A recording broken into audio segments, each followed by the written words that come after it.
සම්බුද්දස්ස නමෝ තස්ස භගවතෝ අරහතෝ සම්මා සම්බුද්දස්ස නමෝ තස්ස භගවතෝ අරහතෝ සම්මා සම්බුද්දස්ස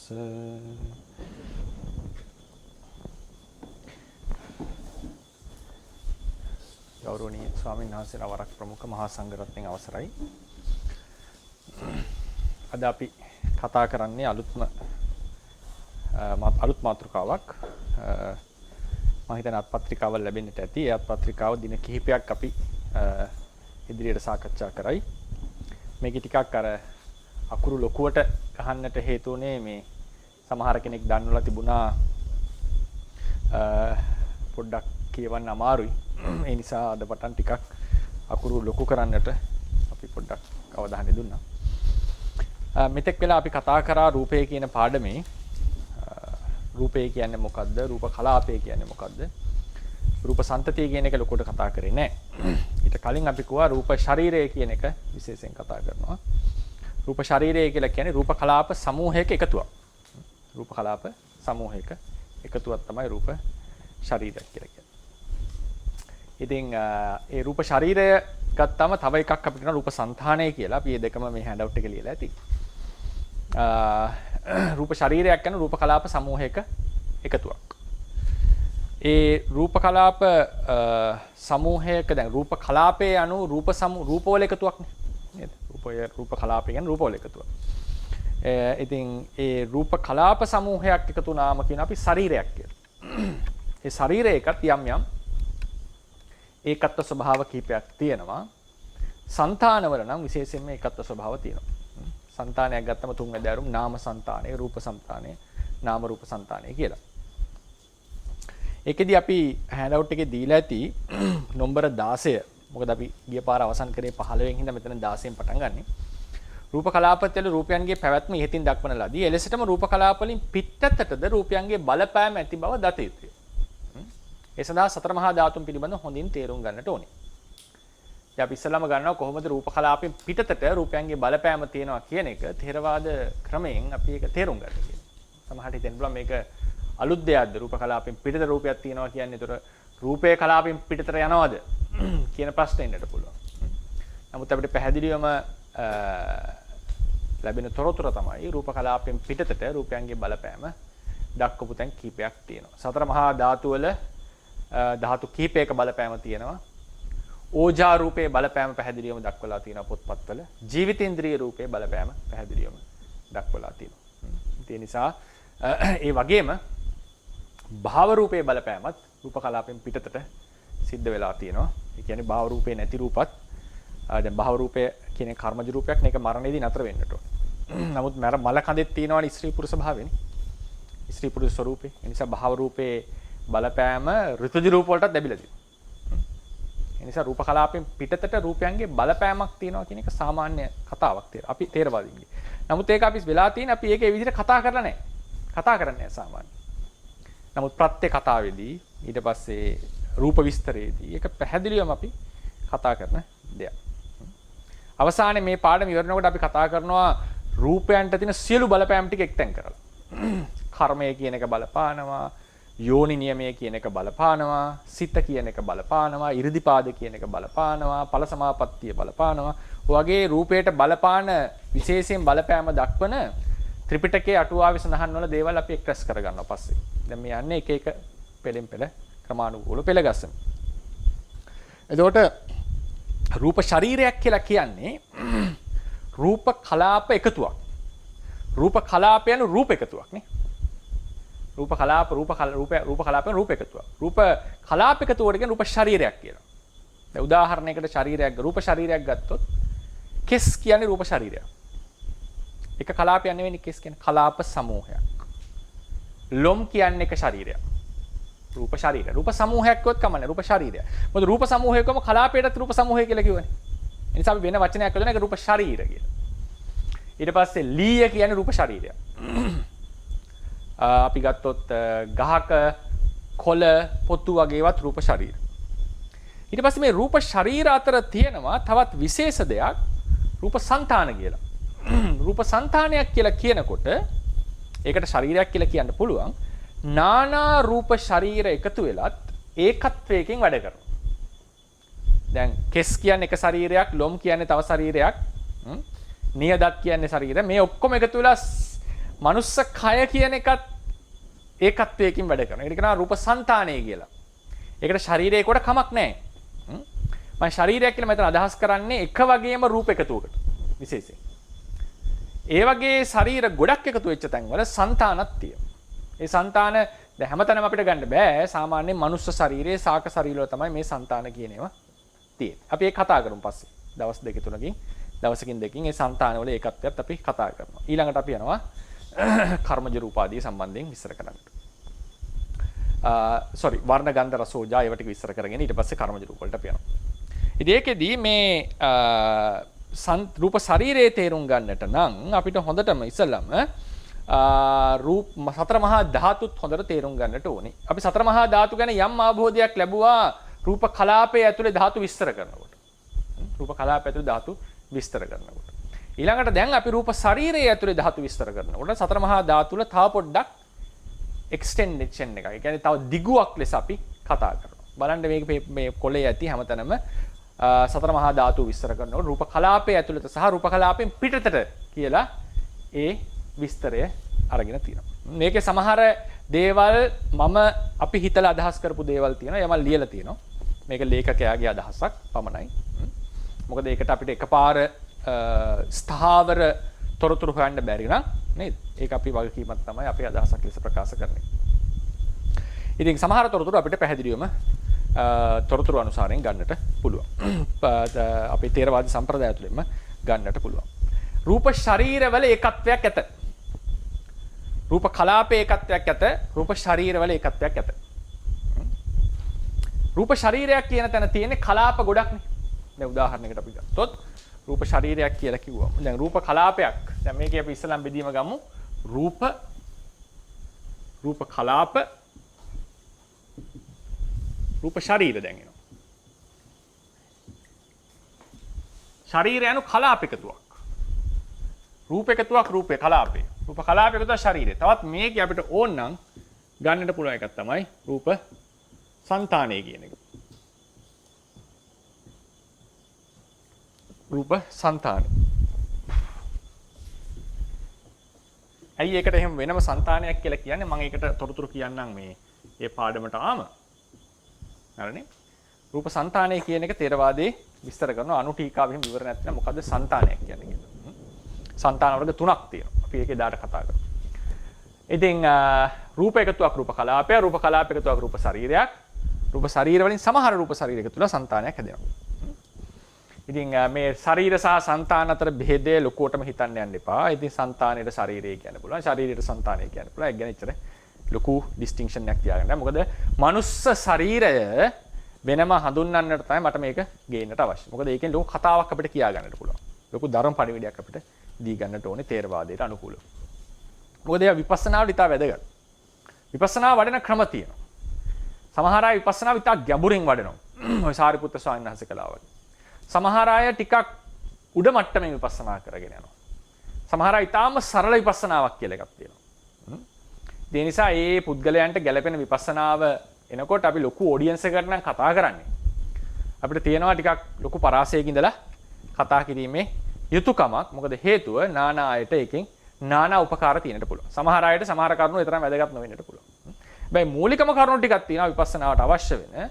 ඒ කියන්නේ රූපය කියන්නේ මොකද්ද? නාමය කියන්නේ මොකද්ද? ඊට පස්සේ සංකත භව කියන්නේ මොකද්ද? අනුප්පන්න භව කියන්නේ මොකද්ද? නොපැමිණි දුක කියන්නේ මොකද්ද? මේවා අනිවාර්යෙන් ඕනම විපස්සනා යෝගී දැනගත යුතුයි. එහෙම නැත්නම් තේරවාදයේ හැටියට නියම නිබ්බිදා උපදින්නේ නැහැ. නමුත් ඒවා කතා කරනකොට සමහර තැන්වල අපිට ටිකක් ඩීටේලි කතා කරන්නට වෙනවා. මොකද එක එක්කෙනාට ඒක පැහැදිලි කරගැනීමේ මට්ටම් වල වෙනස්කම් තියෙන නිසා. ඒකත් මම මතක් කරන්නට ඕනේ. රූපය කියන එක සම්බන්ධයෙන් අපේ දේශනාවේ විවරණ ටිකක් අඩුයි. රූපය කියන එක හරි අඩු විවරණ තියෙන එක. නාමයේ තමයි තාම විස්තර විවරණ ගොඩක් තියෙන්නේ. ඒක ආවම තේරෙයි නාම කියන පාඩමට. ඒක වෙනම නිකන් මහා සාගරයක් වගේ. ඒ කතා කරලා ඉවර කරන්න බැරි මට්ටමේ ලොකු තොරතුරු ගොඩක් තියෙනවා. දර්ශන ගොඩක් තියෙනවා. ලස්සන කතා ගොඩක් තියෙනවා. වැදගත් දේවල් ගොඩක් තියෙනවා. රූපය කියන එක ඒ තරම් ගොලුකට යන්නේ නැහැ. විශේෂයෙන් ත්‍රිපිටක පාළියේදී රූපය අපිට හඳුන්ලා තියෙන්නේම ඊටාම සුළු ප්‍රමාණ වලින් අර්ථ කතාවල තමයි සහ ඊට පස්සේ එන පොත්වල තමයි අපිට රූපය පිළිබඳ යම් යම් විස්තර ටිකක් ලොකුවට හම්බෙලා තියෙන්නේ. ඉතින් රූපය, රූප කලාපේ, රූප ශරීර, රූප සංඥා. රූපය කියලා කියන්නේ රූප කලාපය කියන්නේ රූප එකතුවක්. රූප ශරීරය යනු දැන් අපි මේ කතා කරන්නේ රූප කලාප එකතුවක්.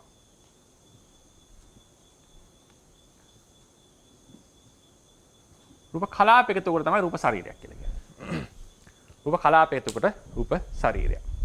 ඒතර ප්‍රධාන වශයෙන් අපි අද දැන් කතා කරනවා සතර මහා ධාතු පිළිබඳව. මොනවද සතර මහා ධාතු කියන්නේ? පඨවි, ආපෝ, තේජෝ, වායෝ. අපි කතා කරන්නේ මේවා තමයි රූපයේ තියෙන මූලිකම સિદ્ધාන්ත. මේවා තමයි රූප කලාපයේ තියෙන මූලික හරය. ඒවා එකතු වෙන තැන වර්ණ ගන්ධ රස ඕජා හැදෙන බව ඇත්ත. නමුත් මූලිකම ධර්ම ටික තමයි පඨවි, ආපෝ, තේජෝ, වායෝ කියලා කියන්නේ. පඨවි, ආපෝ, තේජෝ, වායෝ කියලා කියන්නේ. ඒකෙදි දැන් අපි මේ සතර මහා ධාතු රූප කලාපය ඇතුලේ තියෙන එක අපි විස්තර කරගත්තා. දැන් අපි රූප කලාපයෙන් පිටතරත් මේවා තියෙනවා කියන එකත් එක්ක අපි දැන් මේ සම්පූර්ණ කතාවක් කතා කරන්නට යනවා. ඒකද අපි ඉස්සල්ලාම දැනගන්නට ඕනේ සාමාන්‍යයෙන් අභිධර්ම එහෙම ඉගෙන ගත්ත කෙනෙක්ට මේක ටිකක් ගැටලුකාරී වෙන්න පුළුවන්. මොකද්ද මේ රූප කලාපයෙන් පිටතට රූපයන්ගේ බලපෑම කියලා. ඉස්සල්ලාම අපි යමු නම්බර 19. ඒකෙදි වචනයක් කියන්නට ඕනේ මහා ධාතු කියන්නේ ධාතු කියන එකේ තේරුම නිස්සත්ත්‍ය නිජීව සත්වයේ පුද්ගලයක් නොවන ස්වභාව ධර්මයක්. ස්වභාව ධර්මයක් කියලා කියන්නේ ස්වභාව මාත්‍රයක්. ඒක මහත් ලෙසින් පහළ වෙනවා. හැම තැනම ලෝකේ තියෙනවා. ඒ නිසා මහා ධාතු කියලා කියන්නේ. සතර කියන්නේ හතරක්. මහා ධාතු තමයි නම. මහා භූත කියලාත් කියනවා මහා ධාතු කියලාත් කියනවා. මහා ධාතු කියන්නේ බොහෝ සෙයින් පහළ වෙන නිස්සත්ත්‍ය නිජීව රූපීමය ස්වභාව ටිකක්. ඒවා නිකන් ලොකු ප්‍රමාණ වලින් පහළ වෙනවා. ඒකට මහා භූත කියලා කියනවා. මහා භූත පිළිබඳ විවරණ 6ක් 7ක් තියෙනවා. මම ඒක ඒ අවසානයේදී මේ පාඩම් අවසානයේදී මහා භූත කියන එක විස්තර කරනවා සතර මහා ධාතු විවරණයෙන් පස්සේ. වෙනම ඒකට හෑන්ඩ් අවුට් එකක් ලබා දෙනවා. ඒ ටිකක් දිග විස්තරයක්. හැබැයි ලොකු දේවල් තියෙනවා අපේ ජීවිතේට ගන්නට මේ මහා භූත කියන විවරණය තුලින්. එතකොට අපි යමු නම්බර 19ට. නම්බර 19 අංක 19ට. රූප කලාපයන්ගෙන් පිටතරද සතර මහා ධාතුන්ගේ බලපෑම පැහැදිලි වන සරල උදාහරණ කීපයක් සලකා බලමු. තාම සරල උදාහරණ කීපයක්. පළවෙනි එක. රෝම ඉලක්කම් 1. තේජෝ ධාතුව අධික රූප කලාප තවත් කලාප සමූහයකට ලං වූ විට එම කලාප සමූහයේ තේජෝ ධාතුව වැඩි වේ. තේජෝ ධාතුව වැඩි වේ. ඒ උදාහරණයකට අපි තේජෝ අධික කලාප ටිකක් ලං වුණොත් එහෙම තවත් කලාප ටිකකට මොකද වෙන්නේ? මේකේ තේජෝ ධාතුව වැඩි වෙන්න පටන් ගන්නවා. මේක නිසා මේක දිය වුණා කියන එකේ තේරුම දැන් රේරුකාණ සංස්කෘතියේ පොතේ බලන්න උන්වහන්සේ තේජෝ ධාතුව ඉස්සරකොට ආප්පේ කතාව කියන ආප්පයක් නේ. ආප්පේ හැදිලා පිච්චෙන කතාවේදී උන්වහන්සේ කියන මතක තියාගන්න ගින්නෙන් ආප්පේ පිලිස්සුන බව ඇත්ත. නමුත් සැබවින්ම වෙලා තියෙන්නේ ආප්පේ තේජෝ වලින්මයි ආප්පේ පිලිස්සලා තියෙන්නේ. ආප්පේ කියලා කියන්නේ රූප ශරීරයක් නේ. රූප ගොඩක්. එක කලාපයක් නෙවෙයි රූප ගොඩක්. ඒ රූප ගොඩ ඇතුලේ තියෙන තේජෝ වලින්ම තමයි ආප්පේ විනාශ වෙලා තියෙන්නේ. ඒ මොකද්ද ගම්ම්‍ය වෙන්නේ අපිට? ගින්න කියන්නේ වෙනම රූපයක් නේ. ගින්න ආප්පේ නෙවෙයි. ගින්න ආප්පේට ලං වුණාම ආප්පේ තිබිච්ච රූප කලාපවල තේජෝ වල වෙනසක් වෙලා තියෙනවනේ. ඒකේ මොකද්ද කියවෙන්නේ? ගින්න කියන රූප කලාපය වෙනම කලාපයක්. ආප්පේ තියෙන මේ අනිත් ආප්පේ කියලා හිතන්න මේ ආප්පේ තියෙන රූප ටික වෙනම රූප ටිකක්. ඒ රූප පරම්පරාවට ගින්නේ කලාප බලපෑවම ඒකේ ඇතුලේ පස්සේ පහළ වෙන රූප කලාපයෝ තේජෝ අධිකව පහළ වෙනවා. නැවත කියන්න. ගින්න ලං වෙනකොට ගින්නේ තියෙන රූප කලාප නිසා ආප්පේ තියෙන රූප කලාප වල තේජෝ ධාතුව පස්සේ පහළ වෙන රූප කලාප වල එන්න වැඩි වෙනවා. ඕක කියන රුප්පණය කියලා. අපි ඒක වෙනම විස්තර කරගන්නවා.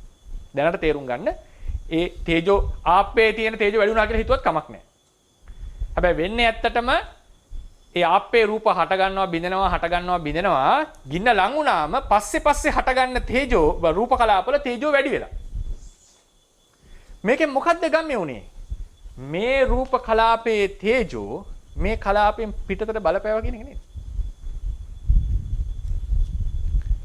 මේ රූප කලාපයේ තේජෝ මේ රූප කලාපයට විතරක් හිර වෙලා තිබුණා නම් පිටතට බලපෑමක් නැතිනම් අපි හිතමු ගැටුණා කියලා. අපි හිතමු ගැට්ටනේ වුණා කියලා හිතමු. ඒ වුණා. මේකේ බලපෑම අරකට ගියා කියන එක නේද කියලා. පැහැදිලි නේද කතාව? ඒතර තේජෝ ධාතුව රූප කලාපයෙන් පිටතට බලපෑමක් ඇති කරයි. බුදුරජාණන් වහන්සේ රුප්පණය ගැන කතා කරේ කොහොමද? සීතේන පිරුප්පති උන්හේන පිරුප්පති දංශ මකස වාතාතප සිරින් සපසම්පේස්සේන පිරුප්පති. හේතු කාරණා ගොඩක් නිසා රූපේ වෙනස් වෙනවා. උදාහරණ දෙන්නේ මොනවද? අටුව අවීචි මහා නරකයේ ගින්නෙන් රුප්පණේ උෂ්ණයෙන් රුප්පණේ ප්‍රකටයි. ලෝකාන්තරික නරකයේ සීතෙන් රුප්පණේ ප්‍රකටයි. කාන්තාරයේ අවරශ්මිය රුප්පණේ ප්‍රකටයි. උදාහරණ පවා දීලා දෙනවා. ඒතර මොකද්ද වෙන්නේ? අවරශ්මිය කියලා කියන්නේ වෙනම කලාප ටිකක්. ඒ කලාප අපේ ශරීරයට වැදෙනකොට, ශරීරයට ලං වෙනකොට, ශරීරයට ස්පර්ශ වෙනකොට අපේ ශරීරයේ තියෙන රූප කලාපවල තේජෝ අධික වුණා. ඒ කියන්නේ වෙන කලාපයක තියෙන තේජෝ තවත් කලාපයකට බලපානවා කියන එකනේ. වෙනස වෙලා තියෙන මේක අපි මේ විදිහට කතා කරන්නේ. ඒ නිසා ගොඩක් වෙලාවට රූප කලාපයේ ඇතුළටම අපි මේක හිර කරන්න උත්සාහවත් වෙන නොදැනුවත්වම. හේතුව තොරතුරු තියෙනවා. ත්‍රිපිටක පාළියෙම තොරතුරු හම්බ වෙනවා. බේරුකාණු සංසලාගේ විස්තරෙන්ම ඒකමයි ප්‍රකට වෙන්නේ. නමුත් අපි මේ විදිහට ඒක කතා කරන්නේ නැති ප්‍රශ්නේදී. හරිනේ. එතකොට මම කන්නවා රූප කලාප අතර අන්තර් කලාපීය. අපි අද කාලේ වචනයකින් භාවිත කරනවා. හරි අන්තර් කලාපීය තේජෝ බලපෑම. ඊට පස්සේ බලන්න. නම්බර 2. රූප කලාපයක් තවත් නිශ්චලව පවතින කලාපයක ගැටුණු විට මොකද වෙන්නේ? දෙවැනි කලාපය චලනය වෙනවා. චලනය වෙන්නේ කවරක් නිසාද? වායෝ ධාතුව නිසා. දැන් මට කියන්න. මේක ඇවිල්ලා වැදෙනකොට මේකේ තියෙන්නේ මොකද්ද? වායෝ අධිකයි. වායෝ අධිකයි පටවියක් තියෙන නිසා ඝට්ටණය වුණා. මේක යන්නේ මොකක් නිසාද? වායෝ නිසා. මේ අතුල වායෝ අලුතෙන් හටගෙන. මේ ආපු පටවි සහ වායෝ වල බලපෑම නිසා වෙන කලාපවල වායෝ වැඩි වුණා කියන එකනේ මේ කියලා තියෙන්නේ.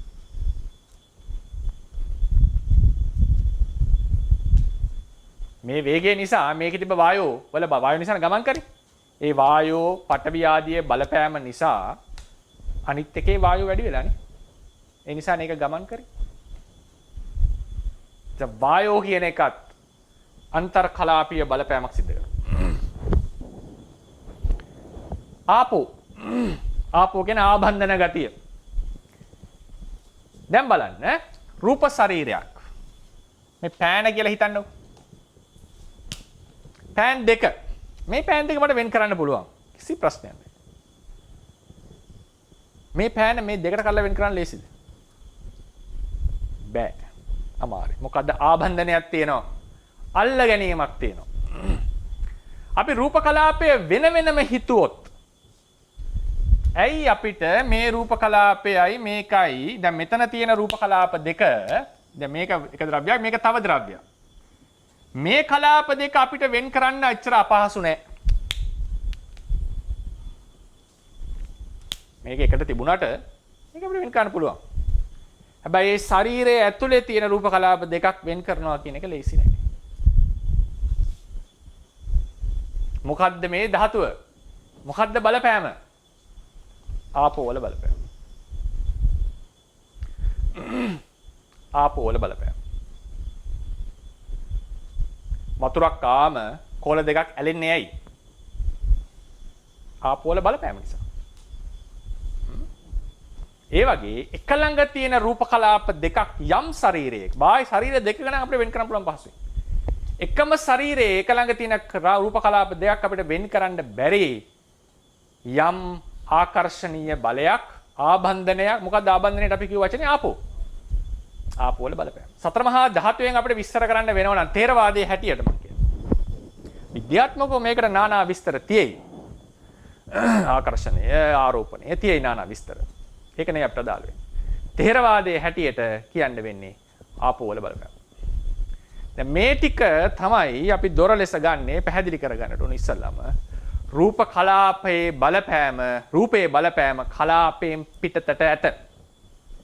යම් දවසක දැන් අපි ඕජා රූපය ගැන ඉගෙන ගන්නකොට, ඕජා රූපය ගැන ඉගෙන ගන්නකොට ප ဋ ාණෙන් තොරතුරු ගන්නවා. අපි ප ဋ ාණ සම්නේ. ඒ කියන්නේ ප ဋ ාණේ පිළිබඳව තියෙන පෞරාණික නිශ්චයෙන් ගන්නවා.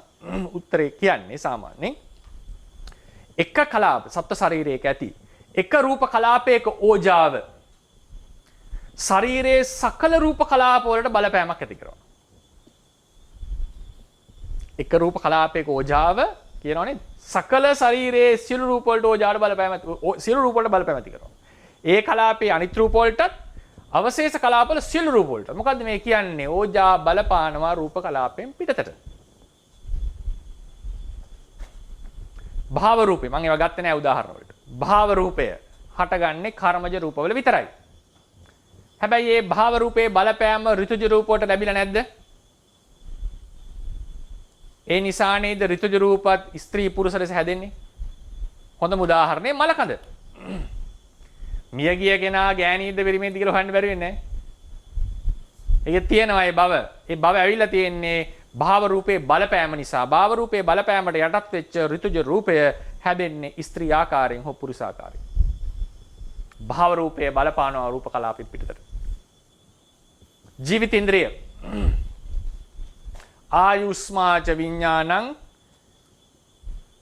යදා කායං ජහන්තිමං යම් කලෙක රූප ජීවිත ඉන්ද්‍රිය රූප කාය අතහරියද මුළු කායම කොලැප්ස් කඩා වැටෙනවා. කර්මද ඡේදෝ ධාතුව නැති වුණ වෙලාවට මුළු කායම කඩා වැටෙනවා. ඒ සංතතිය විතරක් නෙවෙයි මුළු කායටම බලපාලා දෙනවා. ජීවිත ඉන්ද්‍රිය මුළු කායටම බලපාන. කර්මජ රූප අනුපහරණය කියලා තියෙන විස්තරේ. නමුත් සියලු දෙනාට බලපෑම තියෙනවා. ඒ නිසා රූප කලාපයෙන් පිටතට රූපයේ බලපෑම කියන එක ථේරවාදයට අනුකූල කතාවක්. ඒ අනුකූල කතාව අපි එළියට අරගෙන තමයි සතර මහා ධාතු පිළිබඳව සීල රූප පිළිබඳව විස්තර කරන්නට සුදුසු. ඒ නිසාම තමයි මේ රූප ශරීරවල ඒකත්වයක් ඇවිල්ලා තියෙන්නේ.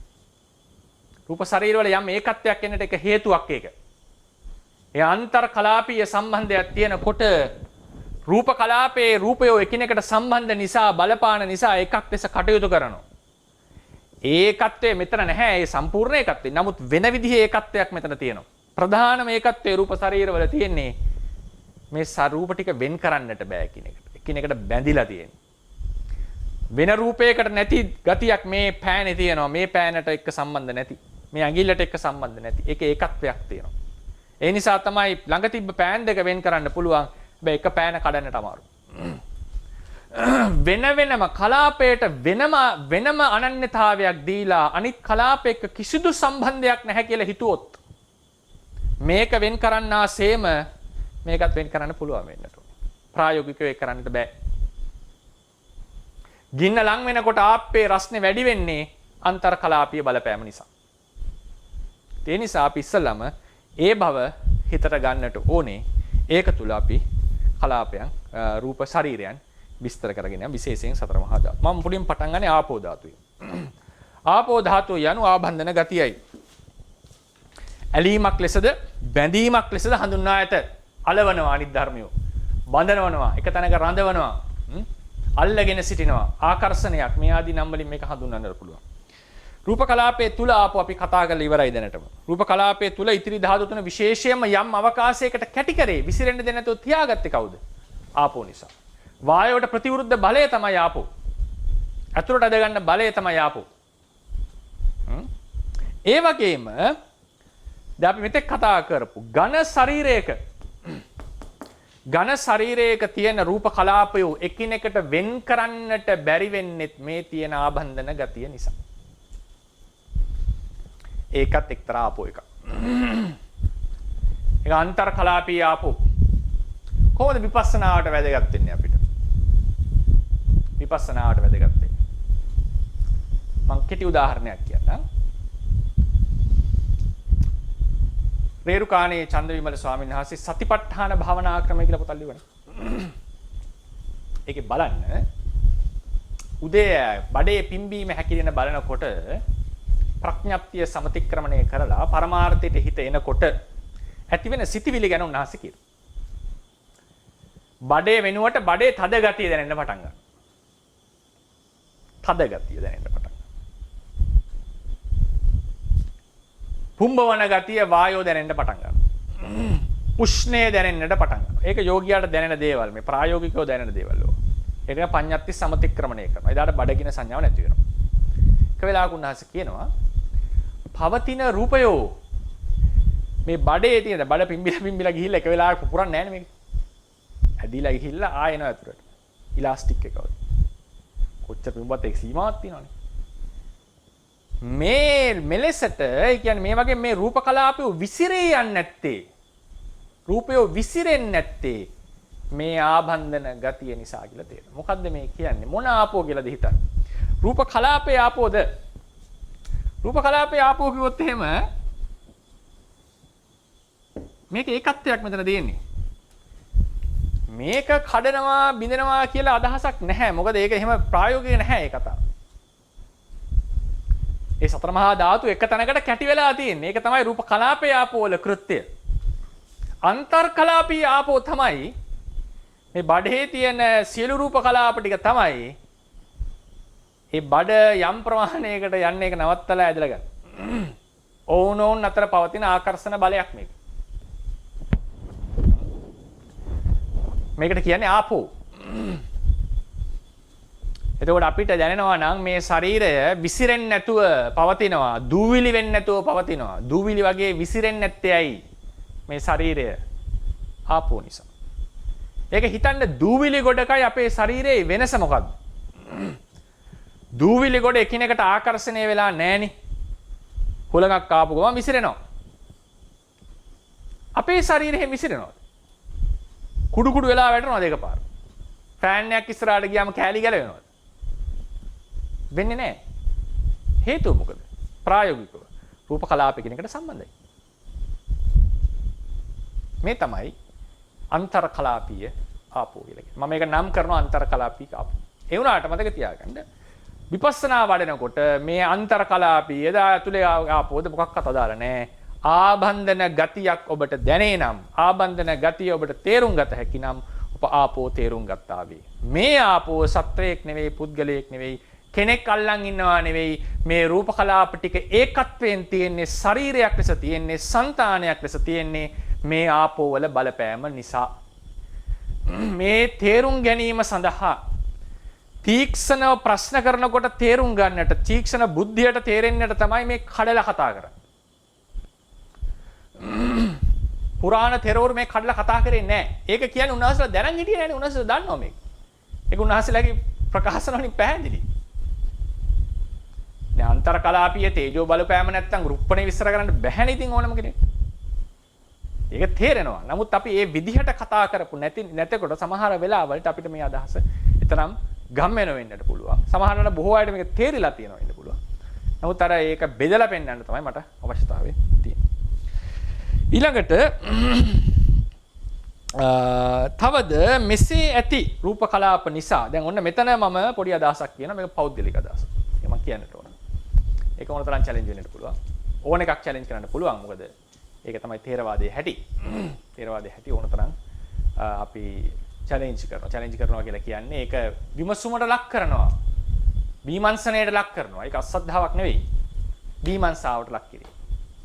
ඒක නිසා තමයි සමහර කරුණු ටිකක් මහා අටුවා විමසලා දෙනවා බුද්ධ ගෝසායන වහන්සේ. ටීකාචාර්යන් වහන්සේලා පාළි අටුවා විමසපු තැන් තියෙනවා. විමර්ශනය කරපු තැන් තියෙනවා. ඒ නිසා ඕන එකක් විමර්ශනය කරන්නට පුළුවන් අපිට. මේක අපි පෞද්ගලිකව අපිට තේරෙන විදිහට තමයි මේ එක කරුණක් කියන්නේ පටවිය සම්බන්ධයෙන්. දැන් උදාහරණයකට මේ අන්තර් කලාපීය ආපෝ ඉතා හොඳ ප්‍රබලව වැඩ කරනකොට රූප කලාපය එක ළඟ පිහිටලා තියෙනවා. එක ළඟ පිහිටලා තියෙනවා. ඒ පිහිටලා තියෙනකොට මේකේ ඇති වෙනවා මේ වස්තුවේ ඇති වෙනවා ඝන බවක්.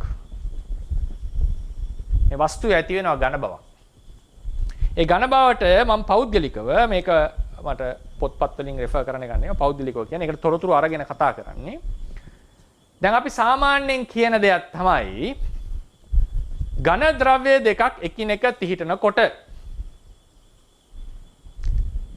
සාමාන්‍යයෙන් අපි කියනවා මේ දෙක අතර හැමතිස්සෙම අවකාශයක් තියෙනවා. මේ දෙක අතර අවකාශයක් තියෙනවා. නමුත් මේක එකිනෙක පිහිටලා තියෙනවා. මම උදාහරණයකට කියන්නද? රේරුකාණේ ස්වාමීන් වහන්සේගේ ඒකත් උන්වහන්සේගේම උදාහරණයක් ගන්න. විදර්ශනා භාවනා ක්‍රමය සතිපට්ඨානෙ නෙමෙයි. දැන් ඉස්සෙල්ලා සතිපට්ඨානෙකනේ. පිම්බීම හැකිලිම විස්තර කරපු විදර්ශනා භාවනා ක්‍රම විස්තර කරනකොට උන්වහන්සේ කියනවා විදර්ශනා වඩන යෝගියා විදර්ශනාව පටන් ගන්නට කලින් රූපේ තේරුම් ගත යුතුයි. දවස් ගාණක් හිතන්නට කියලා උපමාවක් දෙනවා කොහොමද රූප කලාපයන්ගෙන් ශරීරය සෑදිලා තියෙන්නේ කියලා. ඒතර උන්වහන්සේ කියනවා මේ රූපය සියුම් අංශු වලින් හැදිලා තියෙන්නේ පොඩි අංශු සහල් අංශු වගේ හිතන්න කියලා. කියන මොකද විදර්ශනාවට ඒක ප්‍රමාණවත්. ආමුතුවෙන් කලාපය කොච්චරද කියලා බලන්නට ඕනේ නෑ මේ අංශු සමූහ වශයෙන් ගත්තම හරි. ඒ අංශු තියන්නේ කොහොමද කියන එක උන්වහන්සේ විස්තර උපමාවක් දෙනවා. මතක දැන මීමැසි රැලක් යන උපමාව මතක. පොල් ගෙඩියේ තියෙන රූප කලාපයෝ වාහනයක යනකොට ඒ හැම කලාපයක් වටේම අවකාශ සහිතව මතකද නැහැ කියවපය මතකද අවකාශ සහිතවමයි තියෙන්නේ. පොල් ගෙඩිය එකක් වුණාට මේ එක කලාපයක් අතර අවකාශ ධාතුවක් තියෙනවා. අවකාශයක් තියෙනවා. හරිනේ? වාහනයක යනකොට මේ අවකාශ සහිතවම යන උදාහරණයක් මීමැසි රැලක් යනකොට මීමැස්සු යනකොට එකිනෙක හැප්පෙන්නේ නැහැ මිනිස්සු. මීමැස්සු යන්නේ හරි ලස්සන ළඟ ગેප් එකක් තියාගෙන යන්නේ ඒකත්. හරි පොලිමට යනවා. මීමැස්සෝ ටිකක් යනවා වගේ තමයි පොල් ගෙඩියේ තියෙන රූප කලාපය වාහනයක දාලා අරන් යනකොට කියලා කියනවා. ඊපස්සේ මේක ශරීරයට ආදේශ කරගන්න. බලන්න විදර්ශනා භාවනා ක්‍රමයේ පොතේ මුල්ම භාවනා පටන් ගන්න කලින් උන්වහන්සේ රූපේ විස්තර කරනකොට මේ තමයි ආචාර්ය පුරාණ ආචාර්ය මතය. රූප කලාපයෝ එකිනෙකා අතර අවකාශ ධාතුවක් ඇතිවම තියෙයි. හැබැයි මතක තියාගන්න ධම්මසංගණී අටුවාව සහ ටීකාව අටුවාව සහ ටීකාව අටුවාවේ විස්තර කරන පාඩේ මූල ටීකාවේ කියනවා සමහර වස්තුන් වල ඔය ලෝහ ආදී වස්තුන් වල රූප පරිච්ඡේදයේ අවකාශ ධාතුව නොමැතිවත් රූප කලාපය එකට බැඳී ඇත. සමහර අවස්ථා.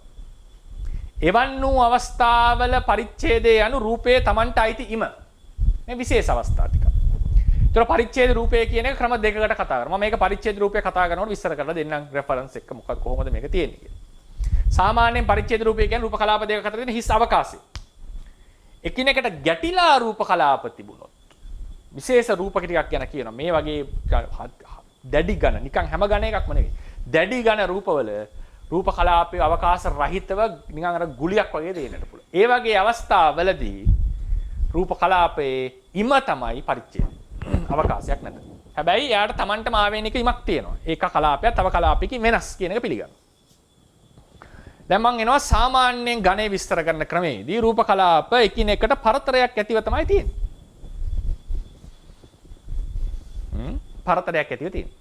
දැන් බලන්න මේ ඩස්ටර් එක මගේ අත උඩ තියෙනවා. කොහොමද මේක විස්තර කරන්නේ? මේ ඩස්ටර් එක අත උඩ තියෙන්නේ මොන ධාතුව නිසාද? පඨවි ධාතුව නිසා. මොකේ පඨවිය නිසාද? අතේ පඨවිය. මේකේ පඨවියත් ඕනේ. අතේ පඨවිය නිසා. එතකොට අපි බැලුවොත් එහෙම කොහොමද තියෙන්න ඕනේ? ඩස්ටර් එක කියන්නේ රූප කලාප ගොඩක්නේ.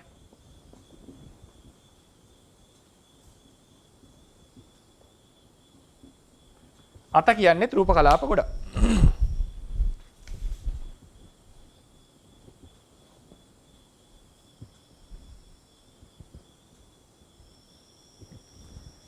දැන් අපි සාමාන්‍යයෙන් කියනවා අත ඇතුලේ තියෙන රූප කලාපයොත් ඔවුනෝන් අතර අවකාශයෙන් වෙන් වී ඇත. මේ එකටම බැඳිලා තියෙන එකත් එකනේ වෙන් වී ඇත. මොකද හිතන්නේ? ඩස්ටර් එකයි අත අතර රූප කලාප අවකාශයෙන් නැති වෙයිද? මේ අතයයි සම්මත එක දෙහිත් රූප කලාපයෝ වායෝ ධාතුවෙන් ආකාශ ධාතුවෙන් පිරිසිඳ ඇතිනම් මේ උඩින් තියපු ඩස්ටර් එකයි අතයි අතර අවකාශ ධාතුවක් නැතුව ඇද්ද? තිබිය යුතුයි. ඒක තමයි සාමාන්‍ය ලොජික් එක. එහෙමනම් මේ ලේයර්ස් දෙක අපි දැන් සාමාන්‍යයෙන් කියන්නේ මෙහෙම තමයි අපිට දැනෙන්නේ. ඇයි මේ රූප කලාප පේලිය පල්ලෙහාට වැටෙන්නේ නැත්තේ? මොකද්ද මේ අවකාශ දෙකක් අතර මෙයා රැඳෙන්න හේතුව?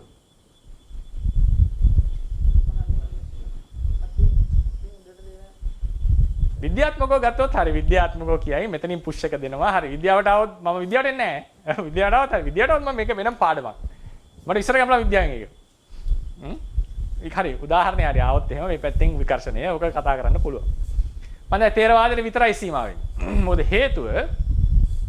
හේතුව විද්‍යාව ගන්න එක ඒක වැරදි කියලාවත් එහෙම අදහසකින් නෙවෙයි. කෙලිම විද්‍යාවෙන් මට ඒක විස්තර කරනවා. නමුත් එතකොට ඒක තේරවාද පාඩමක් වෙන්නේ නැහැ. ඉදිරියේදීත් මම විද්‍යාත්මක ණය ක්‍රමය යොදා ගන්නවා. ඒක බාධාවක් නෙවෙයි. නමුත් විද්‍යාවෙන් විස්තර කරන්නේ නැහැ තේරවාදී. විද්‍යාවෙන් විස්තර කරන්න ගියොත් ඒක වෙනම ස්ට්‍රීම්ස් දෙකක්. විද්‍යාත්මක ණය ක්‍රමය යොදාගෙන ණය ක්‍රමය කියන්නේ ඒ විදිහට චින්තනයේ යෙදවීම කියන එකක්. විද්‍යාව සමාන කිරීම තව එකක්. හරිනේ?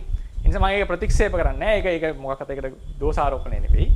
අපි කොහොමද ථේරවාද ක්‍රමය මේක හිතන්නේ? මේක තද ගතිය මේ පටවිය මත නෙවෙයිද තියෙන්නේ? මෙතනදී ඔන්න තමයි මම කිව්වේ මගේ අදහසක් ගේනවා කියලා. මගේ අදහසක් ගේනවා. මම ඒක ලියලා ඇති යට මේක ලේඛකයා කියන්නේ රචකයා මම ලියන්නේ මේක. ඔහුගේ අදහසක් බව දැනගන්න කියලා ෆුට්නෝට් එකේ දීලා ඇති. ඊළඟ දෙවෙනි ඡේදයත් ඒක දෙවෙනි පිටුවේ. එතනදී අපි තේරුම් ගන්න මේ අන්තර් කලාපීය ධාතු වල බලපෑම නිසා ඔන්න බලන්න. අන්තර් කලාපීය ධාතු වල බලපෑම නිසා විශේෂයෙන් ආපෝ ධාතුවේ බලපෑම නිසා කොහොමද වෙන්නේ කින්ද බන්ද මොකක්වත් නෙවෙයි. යම් තද ගතියක් මෙතන තියෙනවා. තද ගතියක් තියෙනවා මොකක් හරි. අන්තර් කලාපීයව තියෙනවා. ඒ නිසා තමයි මේ ඩස්ටර් එකට පවතින්නට පුළුවන් වෙන්නේ. ගැප් එකක් සහිතව පවතින්නට පුළුවන්. රූප කලාප එකිනෙකට ස්පර්ශ නොවි තියෙන්නට ඒකට තද ගතියක් නෙවෙයි ඒක අවකාශයේ තියෙන හැටි ලං වෙන්නට බැරිකම කියලා කෙනෙක්ට තර්කයක් ගේන්නට පුළුවන්. මම ඒක නැහැ කියන්නේ නැහැ. නමුත් ඇයි ලං වුන්නේ නැත්තේ? කෙලිම කියනවා විකර්ෂණය කියලා. එතකොට ඒක වෙන එතන බල කියනවා වායෝ ධාතුවෙන් තල්ලු කරලා කියලා. අපි එහෙම නෙවෙයිනේ කියන්නේ පටවිය මත රැඳිලා තියෙනවා කියලානේ කියන්නේ අපි. මට කෙලිම යන්නේ තිබා වායෝ ධාතුවෙන් තල්ලු කරන එක තමයි මේ තියෙන්නේ කියලා. නමුත් අපි තේරවාදයේ හැටියට කියන්නේ කොහොමද? පටවිය මත මේක රැඳිලා තියෙනවා. පටවියක් නෙමෙයි පටවිය හැටි පිළිගන්න බව, දරන් ඉන්න පුළුවන් බව. එහෙමනම් ඒක පෞද්ගලිකව මගේ අදහසක්. විස්තර කරන්නේ මේව තියෙනකොට මේ අන්තර් කලාපීය බලපෑමෙන් යම් තද ගතියක් පවතිනවා. ඒ නිසා තමයි මේවා එකිනෙක ස්පර්ශ නොවි වුණත් පවතින්නට පුළුවන් බවෙන්. පවතින්නට පුළුවන් බවෙන්. විද්‍යාව පැත්තට යන්කෝ. විද්‍යාව පැත්තට ගියාම එතන කියන්නේ එක්තරා ෂීල්ඩ් එකක් වගේ වැඩ කරනවා. යන්න දෙන්නේ නැති එක. එක්තරා ෆීල්ඩ් එකක්, ෂීල්ඩ් එකක් තියෙනවා එතන. ඒකෙන් හරහා යන්න බෑ. ඒ වගේ මෙතන යම් තද ගතියක් කොහොමද ඒක වෙන්නේ ආදී ලෙස විස්තර කරන්න තේරෙන්නේ නැහැ මට. යම් තද තේරවාදී හැටියට. යම් තද ගතියක් මේකට මම කියනවා අන්තර් කලාපීය පටවිය.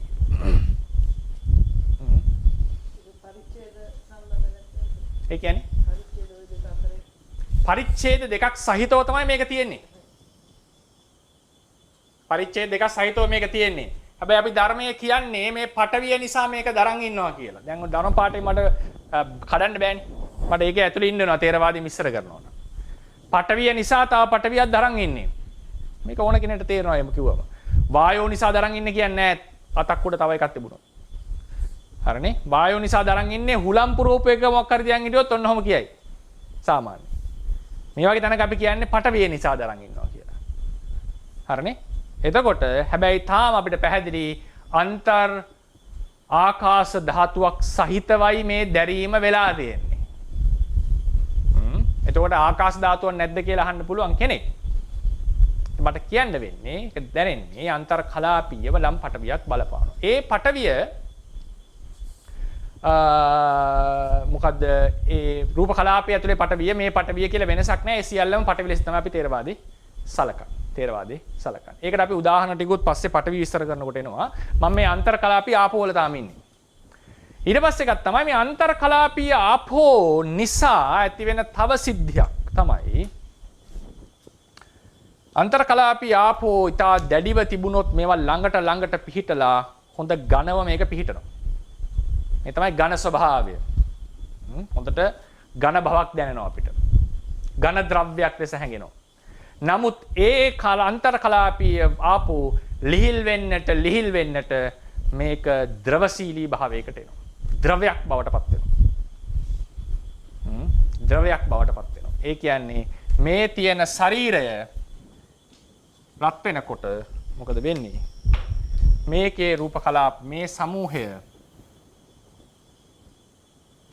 යම් හැඩයක හැසිරෙන්න පටන් ගන්නවා. ඒකේ අර ඝන ස්වභාවය නැති වෙන්න පටන් ගන්නවා. ප්‍රශ්නේ ගෙනාව කියන්නකෝ තේජෝ මෙතනට. ඒ කලාපීය භවෙන් මෙයා වෙනවා. ඕකට කෙනෙක් මෙහෙම තර්කයක් ඉදිරිපත් කරන්න පුළුවන්. රූප කලාපේ ආපෝ වැඩි වුණාද? රූප කලාපේ ආපෝ වැඩිවීමක් නෙවෙයිද වෙලා තියෙන්නේ. අන්තර් කලාපීය කතාවක් ඕනේ නැහැනේ කියලා කෙනෙක් තහන. රූප කලාපේ ආපෝ වැඩි වෙලාද නැද්ද කියලා කෙනෙක් ලස්සන තර්කයක්. ඒක එහෙම තමයි සාමාන්‍යයෙන් හැඟෙන්නේ. තේජෝ එනකොට ඒ පහළ වෙන රූප කලාපේ ආපෝ වැඩිලා. නෑ ඒ වෙනස වෙනවා. රූප කලාපයේ ඇතුලේ විචලනය සිද්ධ වෙනවා. නමුත් ඒ විචලනයේ යම් සීමාවක් තියෙන්නට වෙනවා. මොකද හේතුව අන්තර් කලාපීය ආපෝ අපි පිළිගන්න වෙනවා ඝන ද්‍රව්‍යයක ධාතු කලාප දෙකක් වෙන් කරන්න බැරි වුණා නම් යම් ආකර්ෂණයක් නිසා.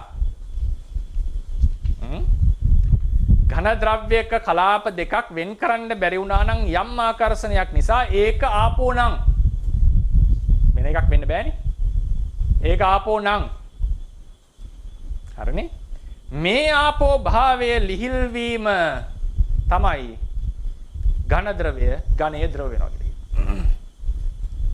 ඒ අතරතුරේදී අභ්‍යන්තරයේදී රූප කලාපවලත් යම් වෙනසක් සිද්ධ වෙනවා. ඒක නැහැ කියන්නයි තියන්නේ. ඒක වෙන්න ඕනේ. රූප කලාපවල යම් වෙනසක් සිද්ධ වෙනවා. නෝ ප්‍රධාන වශයෙන්ම මේ රූපයන් මෙහෙම හැසිරෙන්නට රූප කලාපය හැසිරෙන්නට බලපාන්නේ මෙන්න මේ කියපු ආපෝ වල බලපෑම නිසා. ආපෝ වල අඩුවීම නිසා. ඒ නිසා අන්තර් කලාපී ආපෝ වලට මම මුල් තැනක් දෙන්නේ. ඒක ද්‍රව්‍යයක් ඝන ලෙස පෙනීමට හේතු වෙනවා. ද්‍රව්‍යයක් ද්‍රව වෙන්නට හේතු වෙනවා. වායුවක් වෙන්නේ මේ කලාපය තවත් බිඳිලා යනකොට අංශුන් විසිරෙන්නට පටන් ගන්නවා. එතකොට ඇති කරනවා ලොකු බලයක් බාහිරට. මේ තමයි වායෝ ධාතුව. අන්තර් ඒ කියන්නේ පිටට ඇති කරන වායෝ ධාතුව. මේ කලාපීය වායෝ ධාතුව ගැන නෙවෙයි මම මේ කියන්නේ. පිටට ඇති කරන වායෝ ධාතුව. බැලුන් එකක් පුම්බනකොට ඒ වායු භව දැනෙන්නේ මුළු සමූහයෙන්. මුළු සමූහයෙන්. එක කලාපයකින් නෙවෙයි. ඒ නිසා මේ අන්තර් කලාපීය වායෝ කියන එක ආපෝ කියන එක ඊටාම වැදගත් වෙනවා අපිට මොනවද විස්තර කරන්න. ඒතර මම මේකෙන් අද කතා කරා සතර මහා ධාතු බාහිරට බලපානවා කියන කතාව. ඊට පස්සේ කලාප අතර තියෙන ආපෝ ඉතා ලොකු වැඩක් කරනවා මේ රූප ශරීරවල කතාව සිද්ධ කරනකොට. රූප ශරීරවල කතාව සිද්ධ වෙනකොට. අපිට තව විනාඩි 10ක් තියෙන නිසා මම වායෝ කියන එකත් අපි කතා කරලා ඉවර කරනවා. හෙට අපි පඨවි තේජෝ සහ ඊට පස්සේ ටික කතා කරමු. වායෝ අනු පුම්බවන ගතියක. ඒ තල්ලු කරන ස්වභාවයක් ලෙසද වැටහෙයි.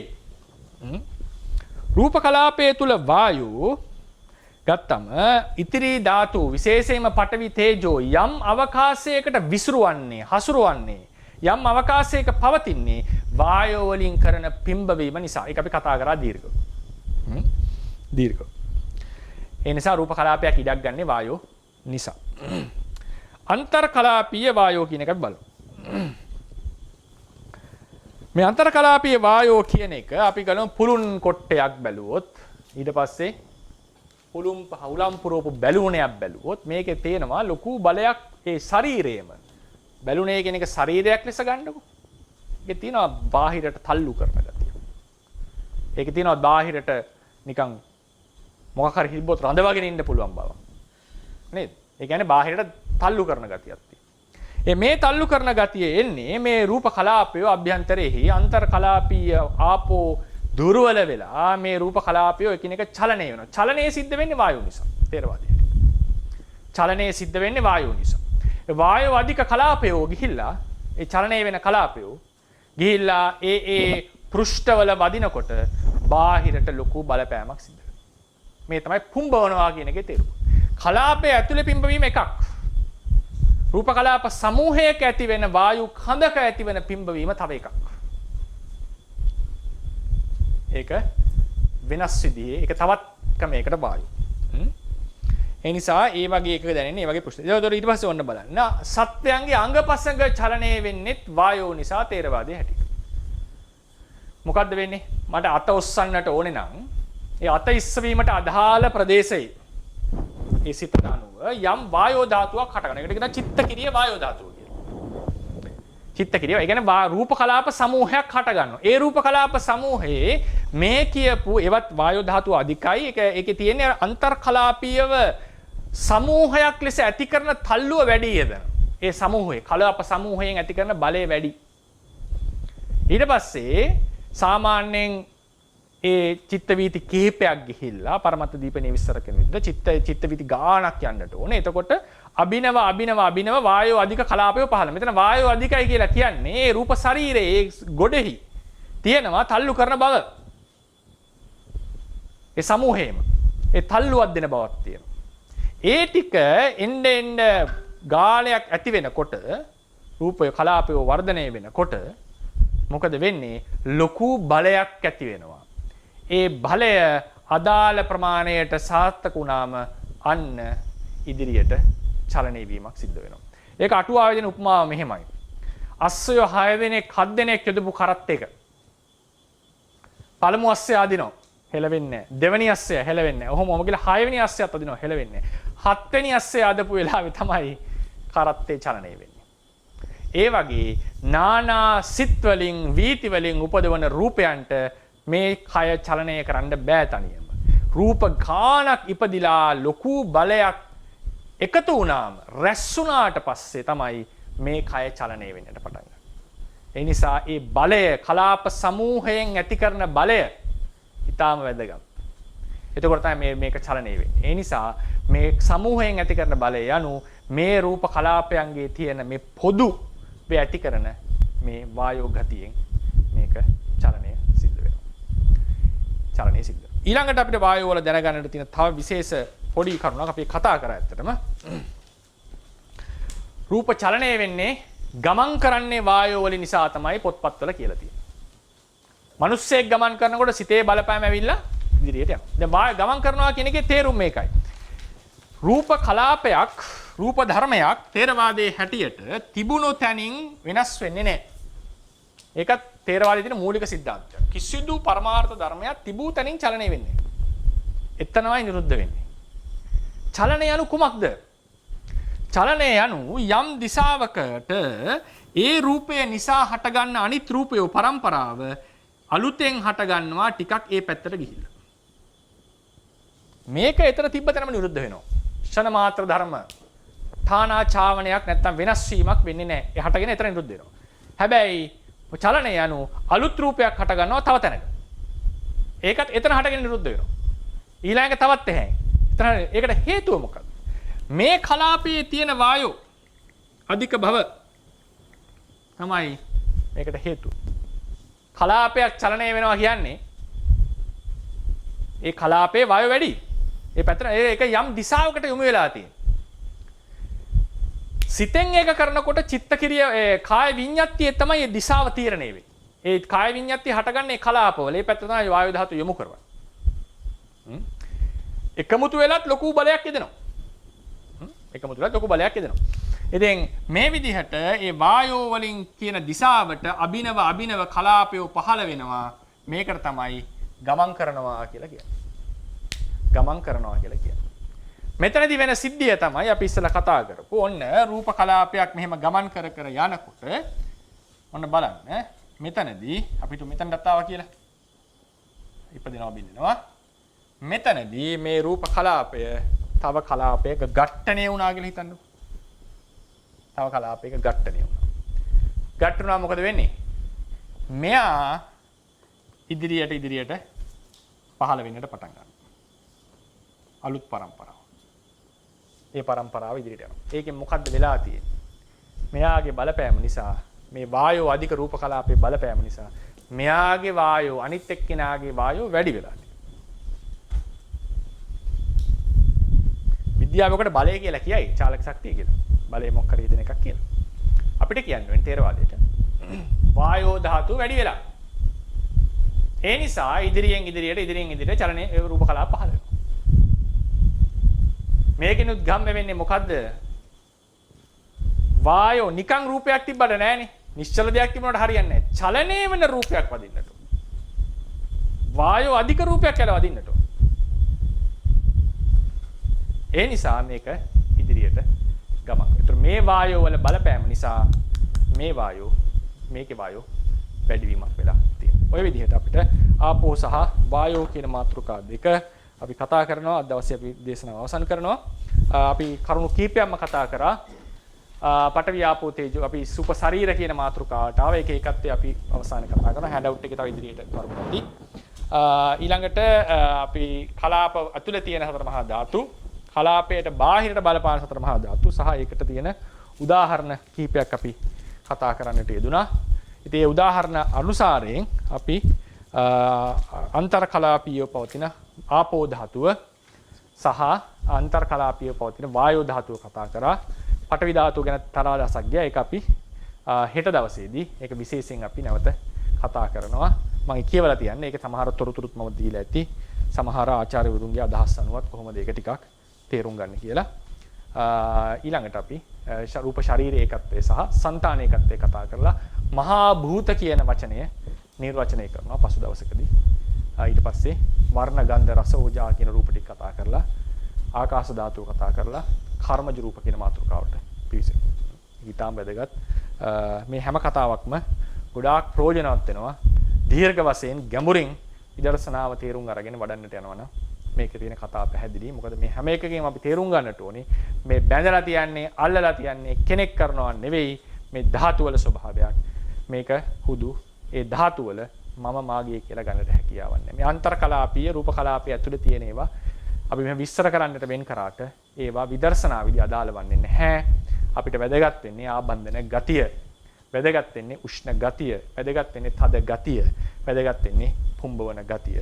ඒ හැර මෙතන වෙන දෙයක් නැහැ කියන එක අපිට තේරුම් ගන්නට පුළුවන් වෙනවා. ඒ නිසා අපි අවසන් කරන පාඩම ප්‍රශ්න අහන්නට අවස්ථාව ලබා දෙන්න.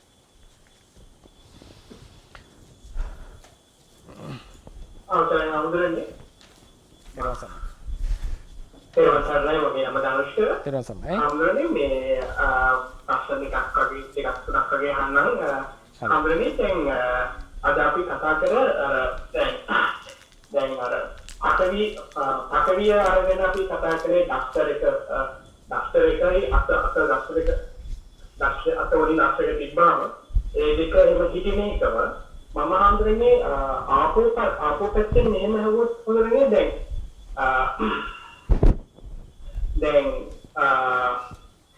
හිතන්න ඩක්ටර් අපේ තියෙන රූපවල තියෙන ආපෝ බව ඩක්ටර් එකේ තියෙන රූප අදගන්න නැත්තේ ඒකට අපි දැන් මම මේ වොත් දැන් මගේ මම මගේ අත මගේ ඇඟට අල්ලන් ඉන්න හේතුවක් ඇති. ඒක අපි ආපෝ ඒක ආපදල ගැටියෙන් අපි හිස්ත ගන්නවා. එතරම් ඒ ගතිය ඇයි කපුව අදගන්න බලන්නේ. ඒක තමයි අපි කතා කරන්නේ හෑන්ඩ් අවුට් එකේ කියලා ඇති රූප ශරීරවල ඒකත්වය කියලා එකට අපි එනවා දැන්. රූප ශරීරවල ඒකත්වය කියලා. ඒ රූප ශරීරවල ඒකත්වය පෙන්වුම් කරන තැනක් තමයි ඇයි ඒ බාහිර තියෙන එක ඇද ගන්න නැත්තේ. මොකද ඒ සමූහය එකක් ලෙස වැඩ කරන්නේ. ඒ සමූහ ඒකත්වය කලාප ඒ ශරීර ඒකත්වය තුළ තමයි ඒක බාහිරින් ඒවා අදින්නේ නැත්තේ. ඒ ඇතුලේ විතර ඇදගෙන තියෙන්නේ. ඒක තමයි ඒකත්වයේ හැටි. ඒක ඉස්සරහට පානවා. ඔව් ඒක තව දවස් දෙක තුන දෙකකින් යනවා. මේක හෑන්ඩ් අවුට් එකේ තියෙනවා ඒක පොඩ්ඩක් බලන්න. රූප ශරීර රූපයන් සම්බන්ධ ඒකත්ව නැහැ කියලා කියලා.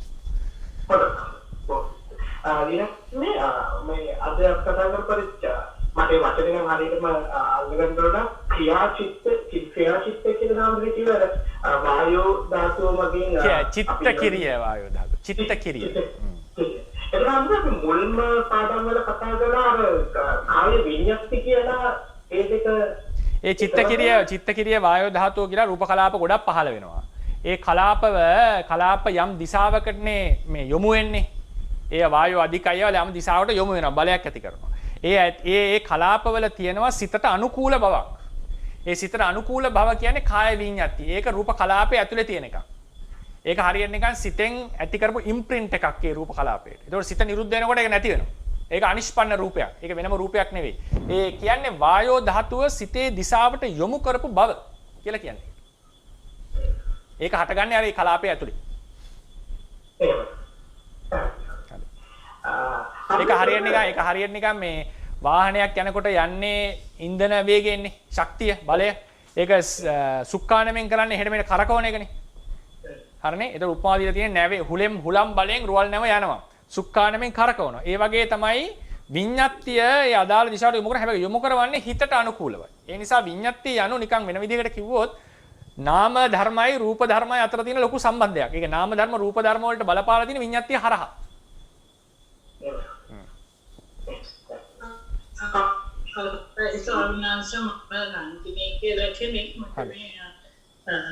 කාය විඤ්ඤාති රූපය චිත්තක්ෂණේ එකයි. ඔව්. එතකොට රූප කලාපයක ආයුෂ 17යි. ඔව්. චිත්තක්ෂණ. එතකොට දැන් විඤ්ඤාති රූපය කාය විඤ්ඤාති පදුනහම වහන්සේ දැන් අද කිව්වා මේ රූප කලාප මූව් වෙන්නේ නැහැ කියලා කොහොමද? ඔව් ඔව්. එතකොට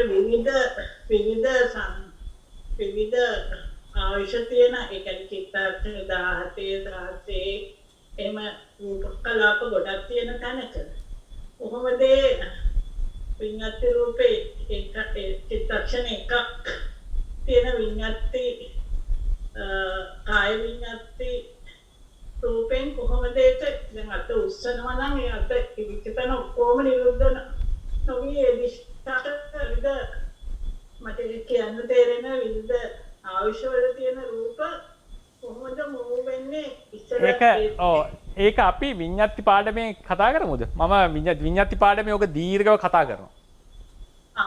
විඤ්ඤාති පාඩම තව සති කීපයකින් එයි. එතකොට ඒකෙදි ඔය කොහොමද මේ නානා ආයුෂ තියෙන රූපයෝ ඉස්සරහින් පහළ වෙනවා කියන එක විස්තර කරගන්නේ තේරවාදීද කියලා අපි කතා කරනවා.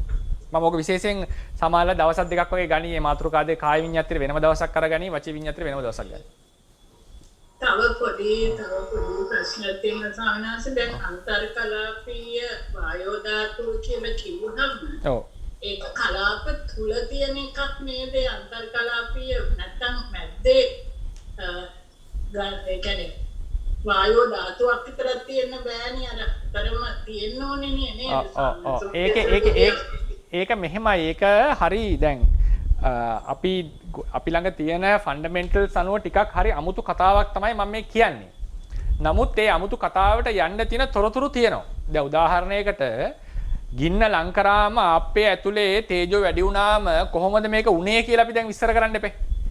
එතකොට තේජෝ විතරක් ගියාද ගින්නෙන් ආප්පෙට කියලා ප්‍රශ්නේ එනවා කවුරු අහන්න පුළුවන් ටක් ගාලා.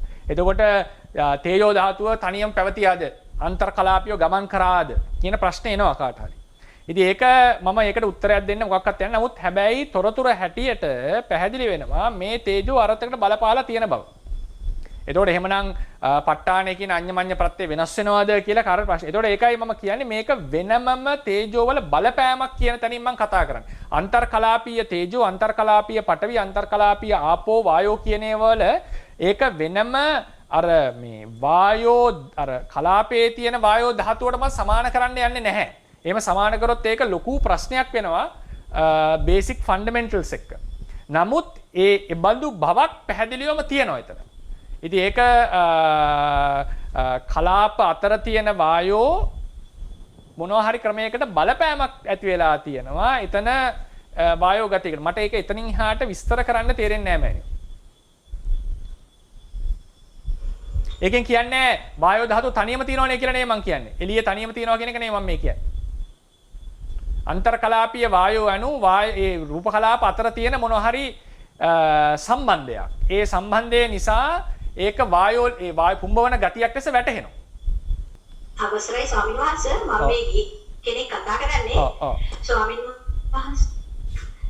වහන්සේ දැන් මේ රූප කලාපයේ කියන රූප කලාපයට තියෙන මේ බලපෑම හොඳටම පැහැදිලි වෙන මේ කාලින මාතෘකාවක් නේද? දැන් මේ කොරෝනා රෝගය නිසා දැන් එකක් කියන රූප කලාපයක් නේ. ඒතකොට අපේ ශරීරයෙන් ඇතුළු වුණාම දැන් ඒකෙන් අපේ තේජෝ ගතිය වැඩි කරනවා. එතකොට ඒ වගේ අපේ ආපෝ ගතිය කියන්නේ පෙනහළු වලට බලපෑම ඇති කරලා ඒකෙන් අපේ පෙනහළු වල තියෙන සෙම ගතිය වැඩි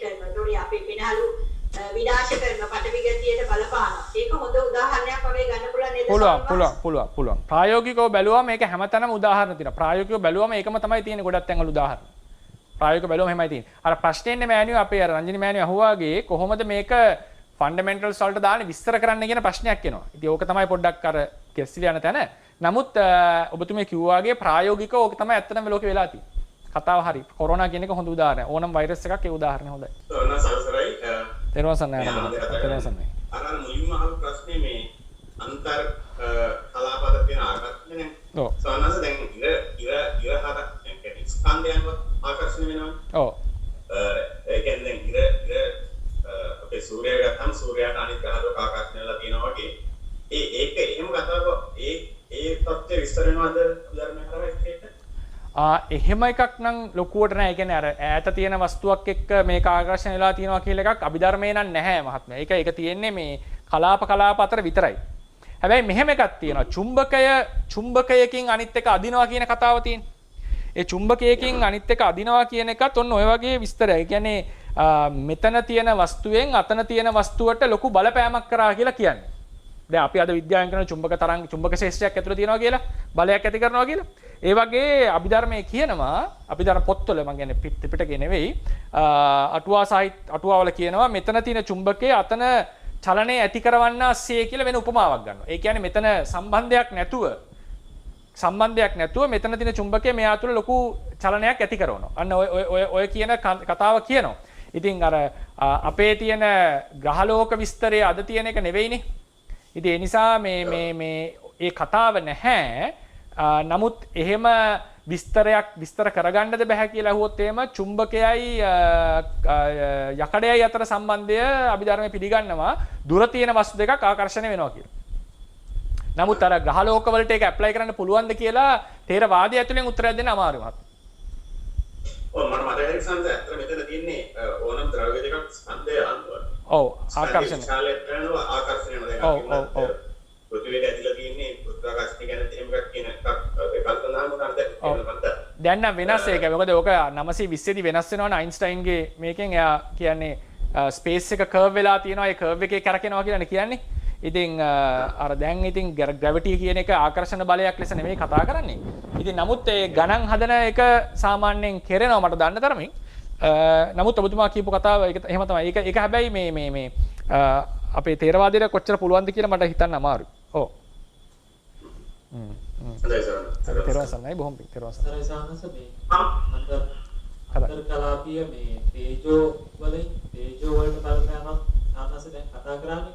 මේක මේ ඉස්සරහට කතා කරනවා නම් අපි ඒකට කතා කරමු මේ අන්තර් කලාපීය තේජෝ බලපෑමකින් හින්දා අනිකුත් ධාතුවකට වෙන බලපෑමක් කතා කරනවා. තේජෝ වලදී මම කතා කරනවා. එහෙමයි සර්. දැන් තේජෝ වලින් වායෝ වලට කරනවා. ඒක රේරුකාණි සාසිත කියලා තියෙනවා. ඒ මූලික කරුණු පොතේ බලන්න කියලා. ස්වාමීන් වහන්සේ මම මේ ශාන්ති කියලා කතා කරන්නේ දීකේනේ. තෙරුවන් සරණයි. ඒ බර ස්වාමීන් වහන්සේ පඨවි ධාතුව විතරක් නෙවෙයි අනිත් ධාතු හතරටම බර අපේ රේට් එක පඨවි ධාතුව හැම ධාතු හතරටම රෙස්පොන්සිබල්ද ස්වාමීන් වහන්සේ?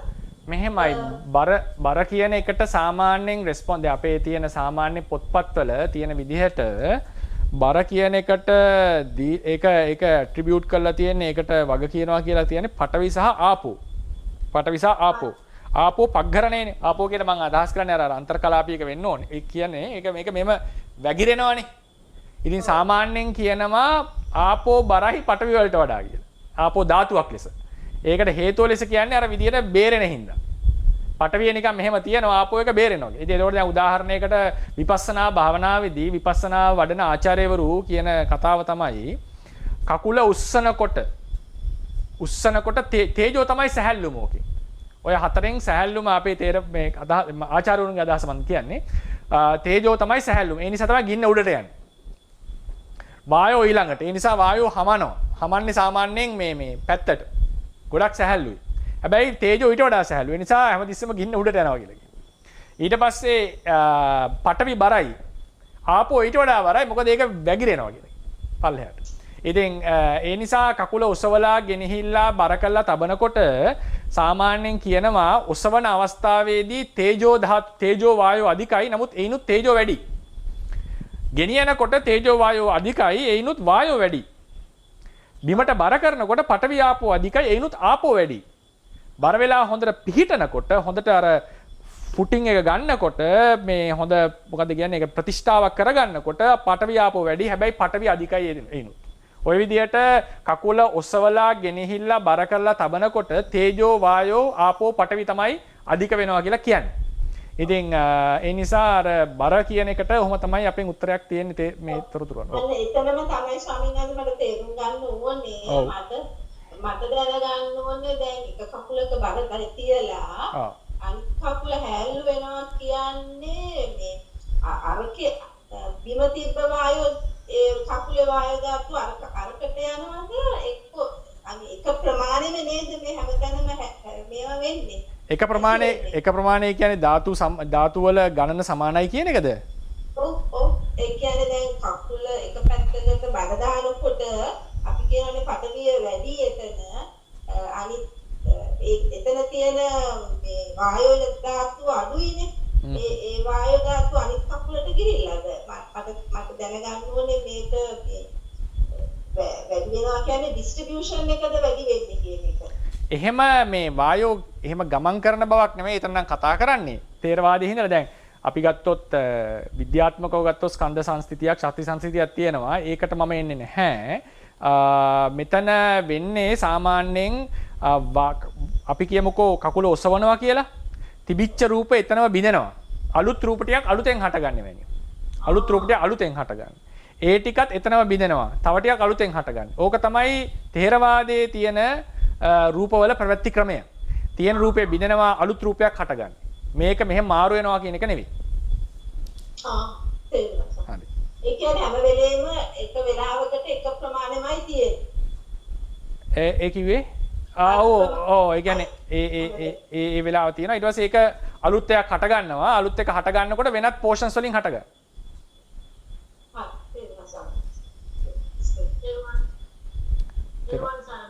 තෙරුවන් සරණයි මෑණියෝ. තෙරුවන් සරණයි. වහන්සේ අමාවස් මාන දෙකක් විතර වෙනවා සම්බන්ධ වෙලා අපේ වර්ග කියලා මොන කෙනෙක් කතා කරන්නේ. තෙරුවන් සරණයි. ඒක වහන්සේ මේක දේශනා කළා කියනවා දැන්නේ නැහැ. නමුත් මට දැනගන්න ඕන අද දේශනාවේ වහන්සේ පාප රූපයට ගන්නේ කර්මජ රූපේ බලපෑමින් කියලා පොඩ්ඩක් එතන විස්තර කරන්න පුළුවන් දේ මොකක්ද කියන්නේ? මම ඒක භාව රූපේ මාතෘකාවේ කතා කරන්නද දීර්ඝව මම කතා කරනවා ගොඩක්. දීර්ඝව කතා කරනවා. තමයි කතා රූපෝ කියනකොට කාන්තාරයක නම් අර මේ නිරෝස්මියයි අර ලෝකාන්තර නිරේ තමයි කතා. සීතල. කෙරුවන් සරණයි ස්වාමීන් වහන්සේ. කෙරුවන් සරණයි. මම ගිහි කෙනෙක් කතා කරන්නේ ස්වාමීන් වහන්සේ දැන් අපි අර ආප්පේ කියන උදාහරණය ගත්තම ඒක දැන් පිටිගුලිය ගත්තම දැන් තේජෝ කියන ගින්දර කියන එක දැම්මම ඒක මේ වෙනසකටපත් වුණා.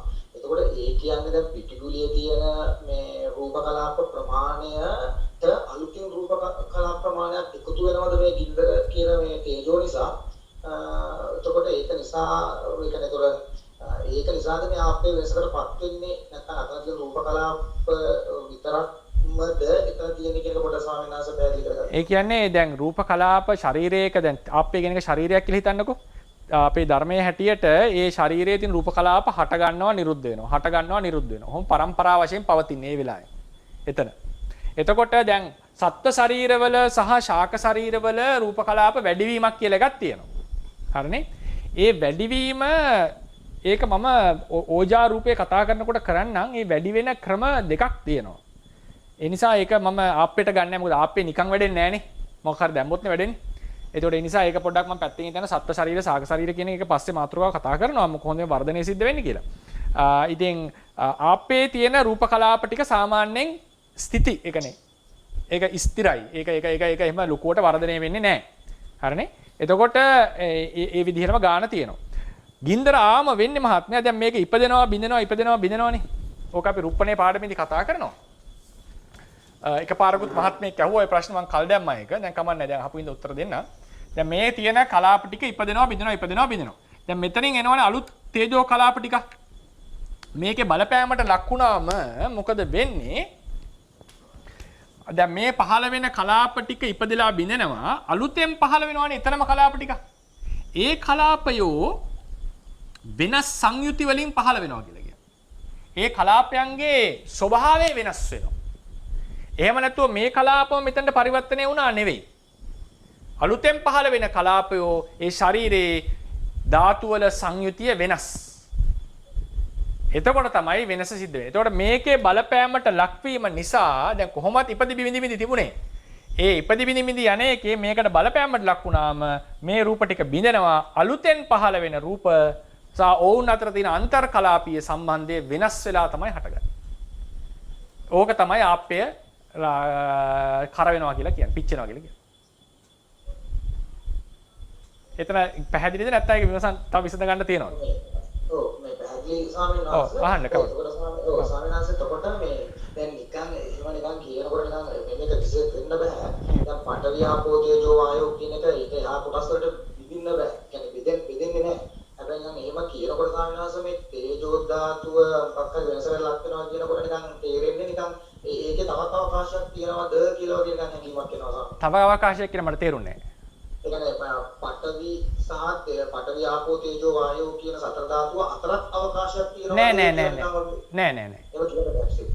එහෙම නෑ. ඒ කියන්නේ දැන් මෙහෙමයි වෙන්නේ. දැන් මෙතන සතර මහා ධාතුම තියෙනවනේ. එතකොට මේකේ තියෙන තේජෝ මෙතනට බලපානවා. ඒ බලපාන හැටි බලපානවා කියලා තමයි කියන්න වෙන්නේ. කොහොමද බලපාන්නේ කියන එක අපිට විස්තර කරන්න තේරෙන්නේ නැහැ. මේ බලපෑම නිසා මෙයා ඉපදිලා බින්දිනවනේ මහත්මයා.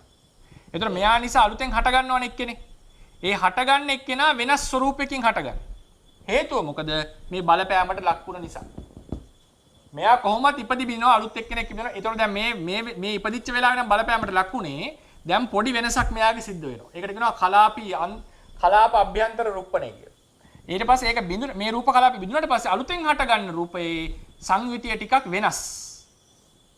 හරිනේ? එතකොට කොහොම ගියාම වෙනම ටිකක් තමයි අපිට කාලයක් ගියාම හම්බ වෙන්නේ.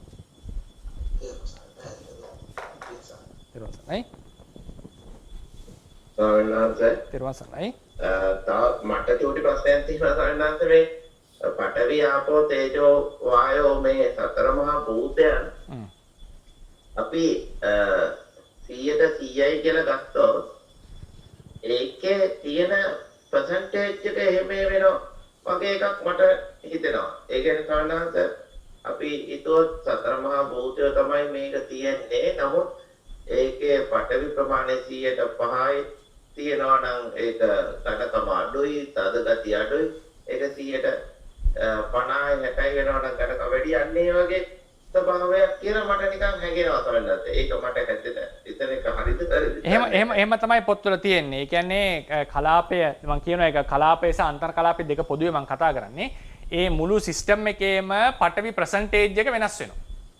ආපෝ percentage එක වෙනස්. ඒ කියන්නේ පඨවි 160ක් තිබිලා ආපෝ 10ක් තිබිලා එහෙම තිබුණා නම් දිය වෙනකොට ආපෝ 150ක් විතර වෙලා පඨවි 130කට වගේ බහිනවා. එහෙමයි සරණාන්ත. බොහොම පිංචිත් වෙනවා මට තේරිච්ච විදිහට කියලා හිතෙනවා. හරි. හැබැයි ඒක අපි කලාපයක් සහ සිස්ටම් එකක් එකට දෙකටම විස්තර කරන්න ඕනේ. ඒක අපි ඉදිරි පාඩම් වලදී තව විස්තර වෙයි. හොඳයි සරණාන්ත. හරි. නිර්වාණ සරණයි. ඔව්. දැන් අර ඉස්සෙල්ලා මහත්මයෙක් අහලා අර මේ ආප්පකතාවේදී අලුතෙන් රූප වෙනස්කම්තියකින් ඉපදරිරුද්ධ වෙනවා ඒක දිගට යනවා කියන්නේ ඒ වගේම දෙයක් නේ වෙන්න පුළුවන් නේද හම්බුනේ අපේ දිරනවා කියන එක. ඔව් දිරනවා යනොත් අභිනවයෙන් පහළ වෙන රූපයෝ ටිකක් දුර්වලව පහළ වෙනවා. අභිනවයෙන් අඩු රූප කලාප ප්‍රමාණය පහළ වෙන රූප කලාප ප්‍රමාණය අඩු වෙනවා කියලාත් කියනවා දුර්වල වෙනවා කියලාත් කියනවා. ඒකට කියන්නේ ජීරාපන තේජෝ කියලා කියන්නේ ඒක බලපෑම වෙනකොට ඔක විපස්සනාවේදී තමයි කතා කරන්නේ. ඒ නිතර අපි තේජෝ ධාතුවේදී ඔක කතා කරනවා අපි ටිකක්. තේජෝ ධාතුවේ හෙට කතා කරයි අපි ඒක. තේජෝ ධාතුවෙන් එක වෙලාවක තරුණ කාලේදී ශක්තිමත් කරන රූපයෝ ඒකෙන්ම නැවත ලැබුණාම ඒක දුර්වල වෙලා යනවා පරම්පරාව.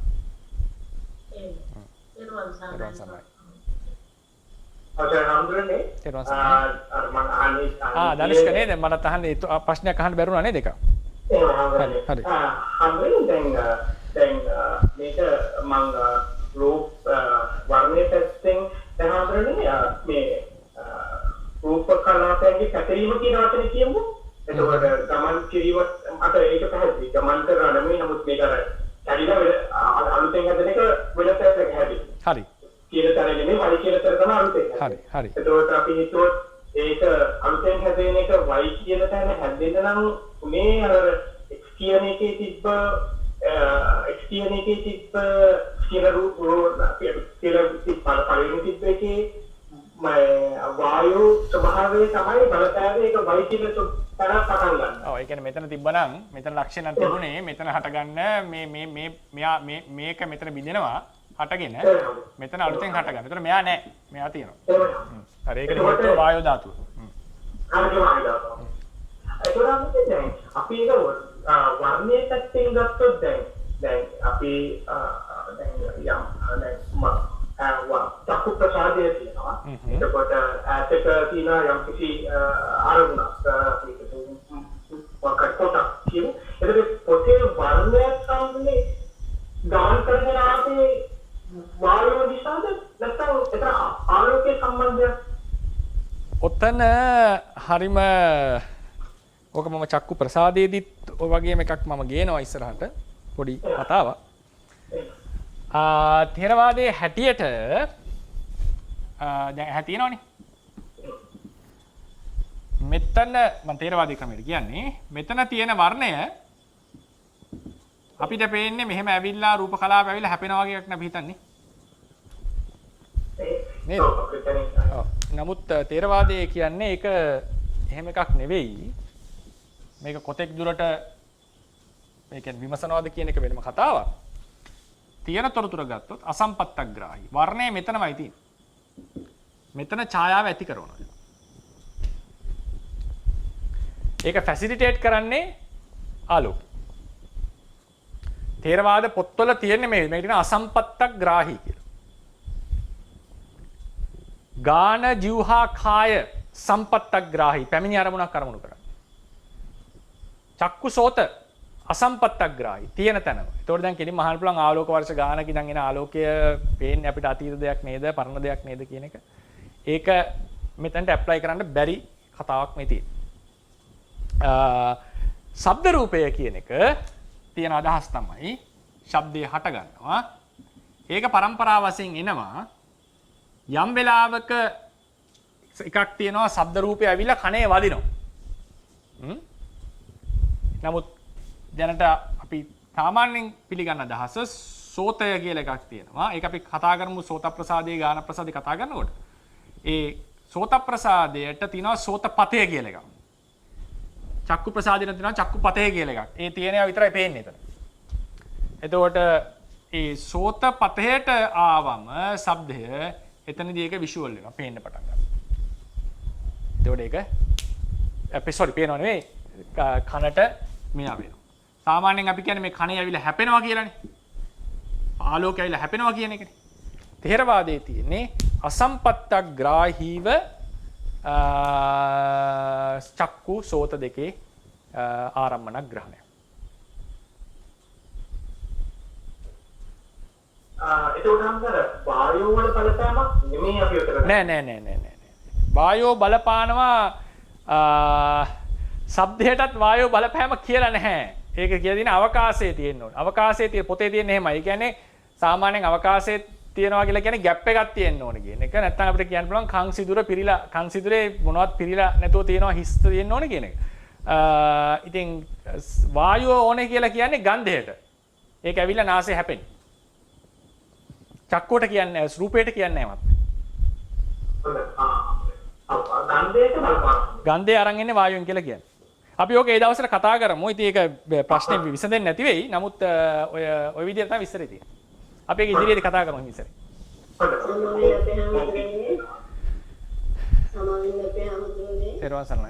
සසම්භාර චක්කෝ කියන්නේ ඒකද සාමාන්‍යයෙන් සසම්භාර චක්කෝ කියන්නේ මෑනියෝ මේ මුළු ඇහැටම. ප්‍රසාද චක්කුවයි සසම්භාර චක්කුව. ප්‍රසාද චක්කුව කියන්නේ සෙන්සිටිවිටි. ඒ කියන්නේ රූපයට සංවේදී තැන. චක්කු ප්‍රසාදය. සසම්භාර චක්කෝ කියන්නේ ලේමස් ආදියෙන් හැදිච්ච මේ ඇස් ගුලිය ඇහැ බෝලේ මේ මුළු එකට තමයි සසම්භාර චක්ෂෝ කියලා කියන්නේ. අවසර ස්වාමීන් වහන්සේ මුලින් මට ඉන්න බැරි වුණා. අත්තරවන් සන්නයි. කලාපය අන්තර් කලාපය කියන එක කෙටි හැඳින්වීමක් කරන්න පුළුවන්. ස්වර්ණසේනවත් නේද අපි? එහෙමයි සමහර කලාප අන්තර් කලාප කියන එක විස්තර කරේ ආයස්තුන් අපි කලාපය දැන් උදාහරණයකට කොහොමද කියන්නේ තේජෝ ධාතුව තියෙනවනේ රුප්පණය වෙනකොට කියන්නේ තේජෝ ධාතුව ඇවිල්ලා රුප්පණය වුණා කියලානේ. එතකොට තේජෝ ධාතුව ගින්න ලං වෙනකොට රූප ඉටිපන්දමේ තියෙන රූපයන්ගේ වෙනසක් සිද්ධ වෙනවා නේද? එතකොට අපි කියන්නේ සාමාන්‍යයෙන් ඉටිපන්දම දිය වුණේ ගින්නේ තේජෝ නිසා නෙවෙයි ඉටිපන්දම ඇතුලේ තේජෝ නිසා. ඉටිපන්දම ඇතුලේ තියෙන රූපයන්ගේ තේජෝ වල වෙනස් වීම නිසා කියලා කියන්නේ. ඉටිපන්දම ඇතුලේ. එතකොට වෙලා තියෙන්නේ මොකද්ද? ගින්නේ තියෙන තේජෝ වෙනම කලාපයක් වුණාට ඉටිපන්දමේ තියෙන ගුන්නේ තියෙන තේජෝ තියෙන වෙන කලාපයක ඉටිපන්දමේ කලාප වෙනයි මේ එක කලාපයකින් තව කලාපයකට බලපෑමක් ඇති කරලා තියෙනවා. ඒ කියන්නේ ගින්නේ තියෙන තේජෝ තමන්ගේ කලාපයෙන් පිටතට බලපෑමක් ඇති කරලා. ඒකට තමයි අපි කියන්නේ අන්තර් කලාපීය බලපෑම කියලා. එහෙම වුණ නැත්තම් ගින්නෙන් දායකත්වයක් ලැබිලා නැහැනේ ඉටිපන්දමේ දියවීමට. ගින්නනේ දායක වෙලා තියෙන්නේ. ඒතර ගින්නේ තියෙන තේජෝ අපි හිතමු මේකට ගැටුණා කියලා. ගැටුණත් ප්‍රශ්නයක් නේ. ගැටුණත් ගින්නේ තියෙන තේජෝ බලපෑම අනිත් රූප කලාපයට ගිහිල්ලානේ. කොහොමසාමාන්‍යයෙන් ගැටෙන්නේ නැතුවත් ඒක වෙනවා. ඒ කියන්නේ එක කලාපයක තියෙන ධාතු තව කලාපයකට බලපානවා. ආපෝත් එහෙමයි. එක වස්තුවක දැන් වස්තු දෙකක් ලං කරලා තිබුණොත් ඒ වස්තු දෙකක් නිසා වෙන් කරගන්නට පුළුවන් අපිට. නමුත් එක වස්තුවේ තියෙන කලාපයෝ එකිනෙකට බැඳිලා තියෙනවා වෙන් කරන්න බෑ. ඇයි හේතුව? කලාප අතර යම් ආබන්ධනයක් තියෙනවා. අන්තර් කලාපීය ආපෝ. හරිනේ? යම් වස්තුවක් නිශ්චලව තියෙනවා. ඒ වස්තුව ඇවිල්ලා තව වස්තුවක් චලනය වෙන වායෝ අධික වස්තුවක් කියලා හැපෙනවා. මේකේ වායෝ වැඩි වෙලා මෙහා යනවා. ඒ කියන්නේ ඒකේ වායෝ වලත් බලපෑම තියෙනවා කලාපෙන් කලාප. තල්ලු කරන බව. ඉතින් ওই විදිහට ඊට පස්සේ භව රූපය කියන ගත්තාම භව රූපය කියන එක කර්මජ කලාපවල පහළ වෙන්නේ. නමුත් සියලු රූප කලාපවල හැඩයට බලපානවා. ඍතුජ කලාපවලට. ඒ නිසා තමයි මලමිනියෙත් ඉස්සී පුරුෂ භාවයේ තෝරගන්න පුළුවන් වෙන්නේ. ඒ නිසා භව රූපය තම කලාපයෙන් පිටතට බලපෑම ඇති කරනවා. ඕජා රූපය අභිධර්මයේ කියනවා. එක කලාපයක ඕජාව අනිත් සියලු කලාපවල සියලු රූප වලට බලපෑම ඇති කරනවා. ඕජාවත් කලාපයෙන් පිටතට බලපෑම ඇති කරනවා. ජීවිත ඉන්ද්‍රිය කර්මද තේජෝ ධාතුව සහ ජීවිත ඉන්ද්‍රිය අනිත් රූප වලටත් බලපෑමක් ඇති කරනවා. මේ වගේ රූප කීපයක් තියෙනවා කලාපයෙන් කලාපයට බලපෑම ඇති කරනවා. ඒකට මම කියුවේ අන්තර් කලාපීය කියන්නේ ඕකට. ඒකේ තව පොඩි අතිරේක තරුණුත් එක්ක කතා කරා. පුළුවන් නම් අපි වීඩියෝ එක බලන්න හෑන්ඩ් අවුට් එකෙත් යම් විස්තරයක් දීලා ඇති. තෙරුවන් සරණයි ස්වාමීන් වහන්සේ. තෙරුවන් සරණයි. දැන් ස්වාමීන් වහන්සේ විස්තර කරා පොඩ්ඩක් මේ අපි කියමු දැන් ආලෝක වර්ෂ ගානක් ඈතින් තියෙන තරුවක් දැන් අපිට පේනවා නම් ඒක සමහර වෙලාවට දැන් ඒ තරුව නැති වෙන්න පුළුවන්. ඒකට ඒ රූපේ පච්චුප්පන්න රූපයක් වෙනවා. දැන් ඔතන ප්‍රශ්නේ එන්නේ සම්ප්‍රදායන් දෙකක් මිශ්‍ර වෙලා මහත්මයා. ඒ කියන්නේ අභිධර්ම ඒ කියන්නේ ථේරවාදයේ හැටියට ථේරවාදයේ දැන් මේක ථේරවාදයේ තියෙන මේ මොනවද ත්‍රිපිටකයේ අපිට හොයන්න බෑ සම්පත්තග්‍රාහී අසම්පත්තග්‍රාහී බව.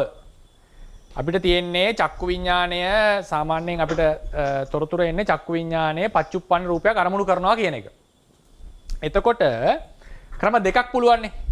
එතන තියෙනකොටම පච්චුප්පන්නේ අරමුණු කරාද රූප කලාප මෙහෙම ඇවිල්ලා වැදුනට පස්සේ වැදිච්ච එක අරමුණු කරාද. ඒක වැදිච්ච එක අරමුණුත් ඒත් පච්චුප්පන්නයිනේ වැදිච්ච එකනේ අරමුණු කරලා තියෙන්නේ. එහෙම නැත්තම් මොන හරි දර්ශන පතේකට ආවම ඒක අරමුණු කළාද. එතකොටත් පච්චුප්පන්න වෙන්න පුළුවන්. හරිනේ? එතකොට ඔය ක්‍රම තුන තමයි අපිට තියෙන්නේ. තියෙන තැන ඉඳන්ම අරමුණු කිරීමද කලාපය ආවට පස්සේ යම් දර්ශන පතේකට ඇතුළත් වුණාම අරමුණු කිරීමද හරියටම චක්කු ප්‍රසාදයේ ගැටුණට පස්සේ අරමුණු කිරීම. ඕකනේ සාමාන්‍ය තුන. ඒතර විද්‍යාවේ හැටියට ආලෝකයෙන් අරමුණු ආලෝකයෙන් එන්නේ. ආලෝකයෙන් වදින්නේ රූපය මොකක්වත් එන්නේ නැහැනේ. ඉතින් ථේරවාදයේ හැටියට අද තියෙන ථේරවාද පොත්වල අටුවා ඒ කියන්නේ ටීකා සාහිත්‍යය එනකොට අටුවා සාහිත්‍ය සහිතව එන්නේ තියෙන තැන රූපයේ තියෙනකොට ඒකම තමයි අරමුණු කරන්න කියලා.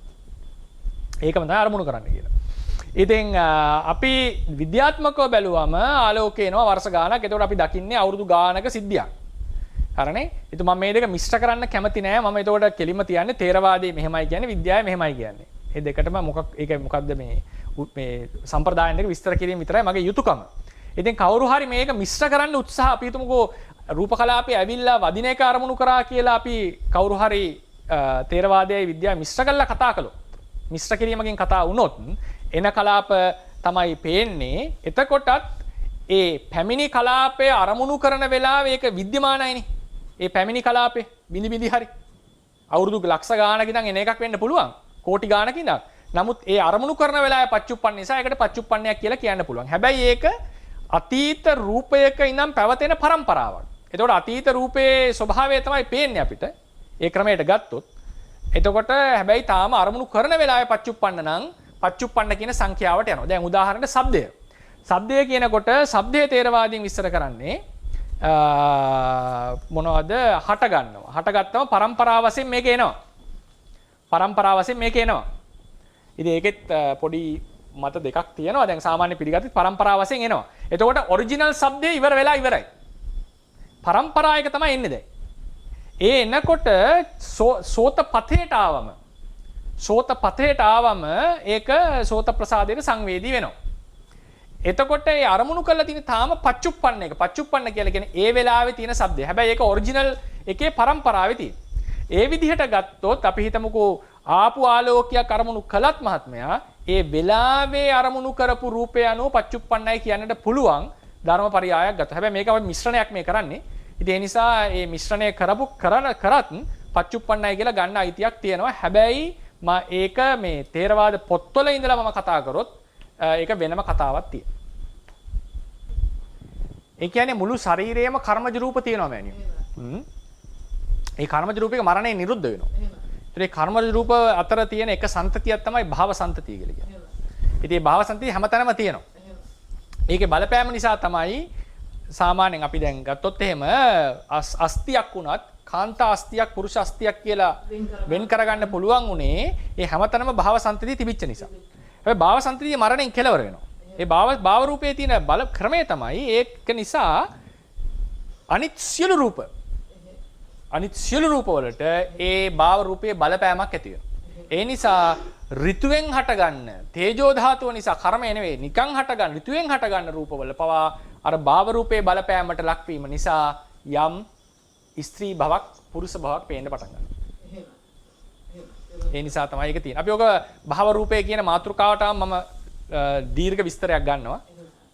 දවසක්ම කතා කරයි. එතනදී අපි කතා කරමු. භව රූපය ඇති වෙන්නේ කොහොමද? ඒකට තියෙන මූලික સિદ્ધාන්ත මොනවද? ඒකට බලපාන තෘෂ්ණාව මොකද්ද? ඊට පස්සේ ඒක කාටද නැත්තේ? ඊට පස්සේ භව පරිවර්තනය කියලා එකක් තියෙනවා. මෙලව එක ජීවිතයක් ඇතුලේ භවයේ පරිවර්තනය, භවයෙන් භවයට භවයේ පරිවර්තනය කොහොමද ඒක තේරවාදයේ කතා කරලා තියෙන්නේ? මේ ඔක්කොම කරුණු ටික අපි කතා කරමු ඉතින්. තෙරුවන් සරණයි ස්වාමීන් වහන්සේ. තෙරුවන් සරණයි. අවසරයි ස්වාමීන් වහන්සේ මේ මම S2 නොපෙන කෙනෙක් කතා කරන්න වහන්සේගේ වැඩසටහන මුලින් ඉඳලම අහනවා. අවසර ඊට පස්සේ දැන් ස්වාමීන් වහන්සේ S2 පේන්නේ නැතුනේ. ස්වාමීන් වහන්සේ මට දැන් ඔබ වහන්සේලා වගේ ස්වාමීන් වහන්සේලාගෙන් තමයි මට ගොඩක්ම මගේ තත්ත්වය ඉදිරි කරගන්න තියෙන්නේ. ස්වාමීන් වහන්සේ මට විනය ගැන පොඩි මගේ බෞද්ධික විනය මගේ ගැන විනය පිටකේ පිළිබඳ ප්‍රශ්නයක් තියෙනවා. මේ වෙලාවේ මේ ගැඹුරු ධර්ම සාකච්ඡා කරලා මම ඒක ඉදිරිපත් කරලා කමක් දෙන්න අපේ වෙනම WhatsApp group එකක් තියෙනවා. උල්මඩේකට සම්බන්ධ වෙන්න අමාරුයි නේ group එකට නේද? කමක් නෑ අහන්නකෝ. මම සුදුසු නම් උත්තරේ දෙන්නම්. බලමු. අහන්නකෝ උත්තරේ. ඔව්. අනාස දැන් මේ මිල මුදල් සම්බන්ධයෙන් ස්වාමීනාස ප්‍රශ්නේ තියෙන්නේ. දැන් අපි ස්වාමීන් වහන්සේලා සමග කටයුතු කරද්දී මේ මුදල් ගනුදෙනු කරගන්නේ කොහොමද? ඒ කියන්නේ අපි අපිට ඒකෙන් අවඩක් අකුසලයක් සිද්ධ වෙනවද? වහන්සේලාට ඒ තුලින් මොනවාරි කොහොමද ඒ අවඩ සිද්ධ වෙන්නේ? ඒ වගේ සනස් දැන් අපි තුමු අපි යම් සාමාන්‍යයෙන් කෙනෙකුට මුදල් ලබා දීලා කුටියක් වගේ දෙයක් හදාගන්නට අපි දෙනවා. ඒකට ඒ සාමාන්‍යයෙන් කුටිය ගැන කොහොමද සාමාන්‍යයෙන් ගැන හිතන්න ඕනේ? ඒ මුදල් වලින් කුටියේ වැඩ කටයුතු තමයි කරන්නේ. හැබැයි ඒකට ඒ සාමාන්‍යයෙන් ගැන කොහොමද වැඩ ඒ කියන්නේ කුටිය ගැන හිතන්න ඕනේ කියන එක වගේ සාමාන්‍යයෙන් පොඩ්ඩක් ඒ ගැන කිටියෙන් උනත් කමන්නේ සාමාන්‍යයෙන් පුළුවන් නම් ඔය එක කෙටි උත්තරයක් නන් නෙවෙයි ඒක දීර්ඝ උත්තරයක්. ඉතින් ඒ කියන්නේ විනය ප්‍රශ්නයක් ලෙස අහපු නිසා මට කියන්න තියෙන්නේ මුදල් පිළි අරගෙන කුටිය හැදුවොත් ඒ කුටිය අකප වෙනවා. ඊට පස්සේ මුදල් පිළිගැනීමත් අකප වෙනවා. ඊට පස්සේ අපි හිතමුකෝ මම කුටියක් හදන්න යනවා කියලා. ඒ කුටිය හදන්න යනකොට මට මුදල් පූජා කරන්න එනකොට මේ අහවල් මහත්තයාට දෙන්න කියලා ඒක කරගත්තත් ඒ කුටිය අකප වෙනවා. ඊට පස්සේ දැන් කවුරු හරි ඇවිල්ලා කියනවා ස්වාමින් වහන්සේ කුටියකට සල්ලි ඔබ වහන්සේට මම පූජා කරනවා. කුටියක් පිණිස සල්ලි පූජා කරනවා කියලා කියනවා. කුටියක්. දැන් කෙලිම සල්ලි දුන්නොත් පිළිගන්න බෑ. ඒක මොනවත් අපිට හිතින්වත් පිළිගන්න හොඳ නැහැ. ඊට පස්සේ අහවල් කෙනාට දෙන්න කියලා කියන්නත් බෑ. එයා ඇහුවොත් එහෙම කාටද දෙන්න කියලා ඒක කියන්නත් බෑ. ඊට පස්සේ එයා කිව්වොත් එහෙම කුටියක් පිණිස මුදල් දෙනවා කියලා. ඒ කියන්නේ මොනවා හරි සිවුරු ගන්න ආදී සඳහා මුදල් දෙනවා කියලා කියනකොට නිකම් මුදල් දීමක් නෙවෙයි අපිට කියනවා මේ ඔබ වහන්සේගේ චීවර සඳහා මුදල්. ඔබ වහන්සේ කුටි සඳහා මුදල්. ඒ වෙලාවේ අපිට කියන්න පුළුවන් වාක්‍යය තමයි මම සල්ලි පිළිගන්නේ නැහැ. කුටියක් නම් පිළිගන්නවා කියන එක. මම සිව්පසේ පිළිගන්නවා. කැප දෙයක් nis කුටිය කියන්නේ. ඉතින් ඒ වගේ එකක් තමයි තියෙන්නේ. ඊට පස්සේ බැරි වෙලා හරි එතකොට අපි හිතමුකෝ දැන් මම විනය විස්තර කරන නිසා ඒ වෙලාවේ දායක මහත්තයා ඇහුවා කියලා එහෙමනම් ස්වාමීන් වහන්සේ ඔබ වහන්සේගේ කවුරු හරි කැපකරු මහත්තයෙක් ඉන්නවද? එතකොට ඒ වෙලාවේදී අපිට කියන්න පුළුවන් කැපකරු මහත්තයෙක් ඉන්නවද කියලා අහනවා. එතකොට කියනවා අහවල් කෙනා තමයි මගේ කැපකරු. ඊට පස්සේ එයා ගිහිල්ලා ඒ මුදල් ටික ඒ කැපකරු මහත්තයාට දෙනවා. කැපකරු මහත්තයාට දීලා අපි කියන්නේ නැහැ දෙන්න කියලා. දුන්නා කිව්වොත් එහෙම අකප වෙනවා ඒ සල්ලි ටික. ඊට පස්සේ ඇවිල්ලා එයා මතක් කරනවා ස්වාමින් වහන්සේ මම අරවල් මහත්තයාට දුන්නා සල්ලි ඔබ වහන්සේ අවශ්‍ය පරිදි කුටිය කරගන්න. එතකොට මට පුළුවන් ගිහිල්ලා මේ මහත්තයාට මතක් කරන්න මට කුටියක් කරගන්න අවශ්‍යයි. මේ කිව්වම එයා ඊට පස්සේ කටුකන් ටික ඉෂ්ට කරලා දෙන්නට ඕනේ. බැරි වෙලා හරි මේ මුදල් දීපු මහත්තයා අපිට නොකියම ගියා කියන්නකෝ. සල්ලි දුන්නා මම නැත්තම් කියනවා මම එයාට සල්ලි දෙන්නම් කියලා මතක් කරනවා. අපි ඒක ඉවසන්නේ නැහැ. සල්ලි දෙන්නම් කියලා එයා කියලා යනවා. හැබැයි මතක් කිරීමක් කරන්නේ නැහැ. ඔබ වහන්සේගේ කුටිය වෙනුවෙන් අර මහත්තයා මම අර මේ මහත්තයා හම්බුණා. ඔබ වහන්සේ අවශ්‍ය දේවල් මේ මහත්තයාලව කරගන්න කියලා කියන්නේ නැහැ. හරිනේ? ඊට පස්සේ බැරි වෙලා හරි ඒ මුදල් පිළිගත්ත මහත්තයා අපිට ඇවිල්ලා කිව්වා කියන්නකෝ ස්වාමීන් වහන්සේ ඔබ වහන්සේ වෙනුවෙන් කුටියකට මුදල් ලැබිලා තියෙනවා ඔබ වහන්සේ මට කුටියට අවශ්‍ය දේවල් කියන්න කියලා කිව්වොත් එතකොට මට කියන්න පුළුවන් එක්කෝ ඒ මුදල් දීපු මහත්තයා හෝ මුදල් බරගත්ත මහත්තයා දෙන්න එක්කෙනෙක් ඇවිල්ලා කියන්න ඕනේ අහවල් කෙනා ගාව තියෙනවා නැත්නම් මං ගාව තියෙනවා ඔබ වහන්සේ අවශ්‍ය දෙයක් කියන්න කියලා. එහෙම දෙන්නගේ එක්කෙනෙක්වත් කිව්වේ නැත්නම් අපිට මොනවත් කරන්න බෑ මුදල් දීපු බවත් ඇත්ත ඔක්කොම ඇත්ත. නමුත් අපිට මොනවත් කරන්නට අයිතියක් නැහැ.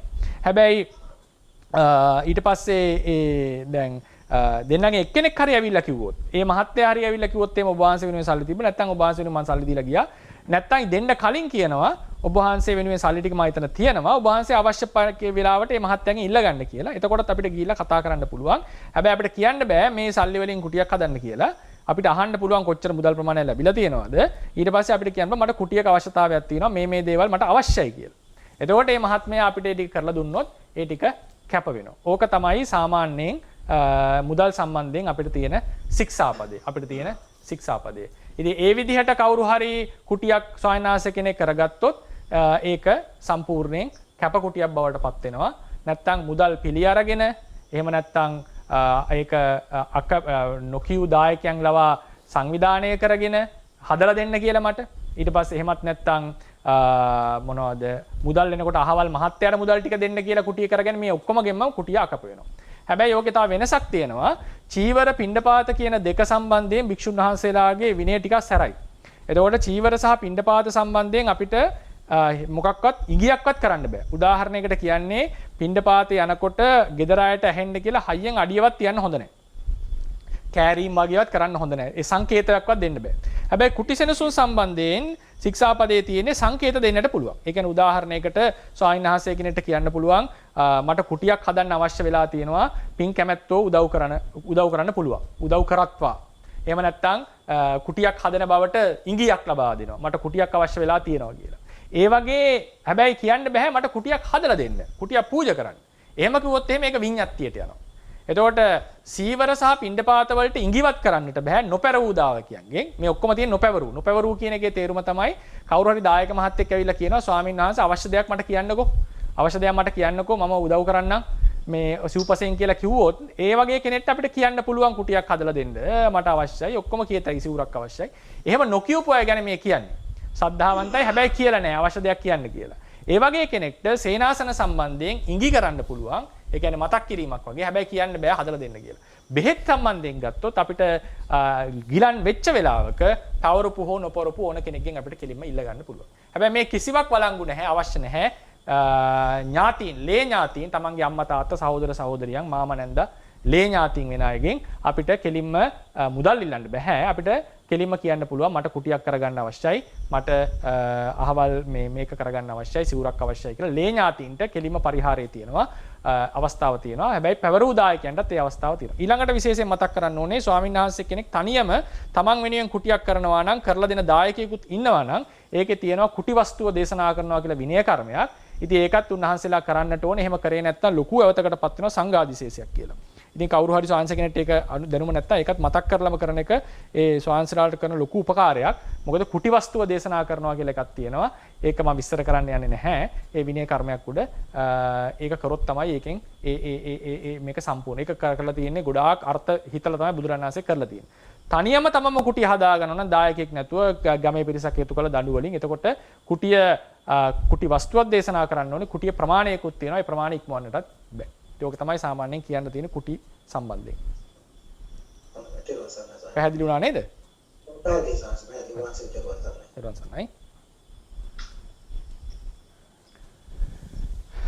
හොඳයි එහෙනම් අද මම හිතන්නේ 10ට කාලක් වුණා. අපි නවත්තනවා. රසපත් කරගන්න දුනා වූ කුසල සම්භාරය තව තවත් ධර්මඥාන භාවනා ඥාන දියුණු කර ගැනීමට උපකාර වේවා. බුද්ධ ශාසනයේ චිරස්ථිතිය පිණිසත් මේ කුසල උපනිශ්‍රේ වේවා කියලා ප්‍රාර්ථනා කරමු. බුද්ධ ශාසනං චිරන් තිට්ඨතු. බුද්ධ ශාසනං චිරන් තිට්ඨතු. බුද්ධ ශාසනං චිරන් තිට්ඨතු. සාධු සාධු සාධු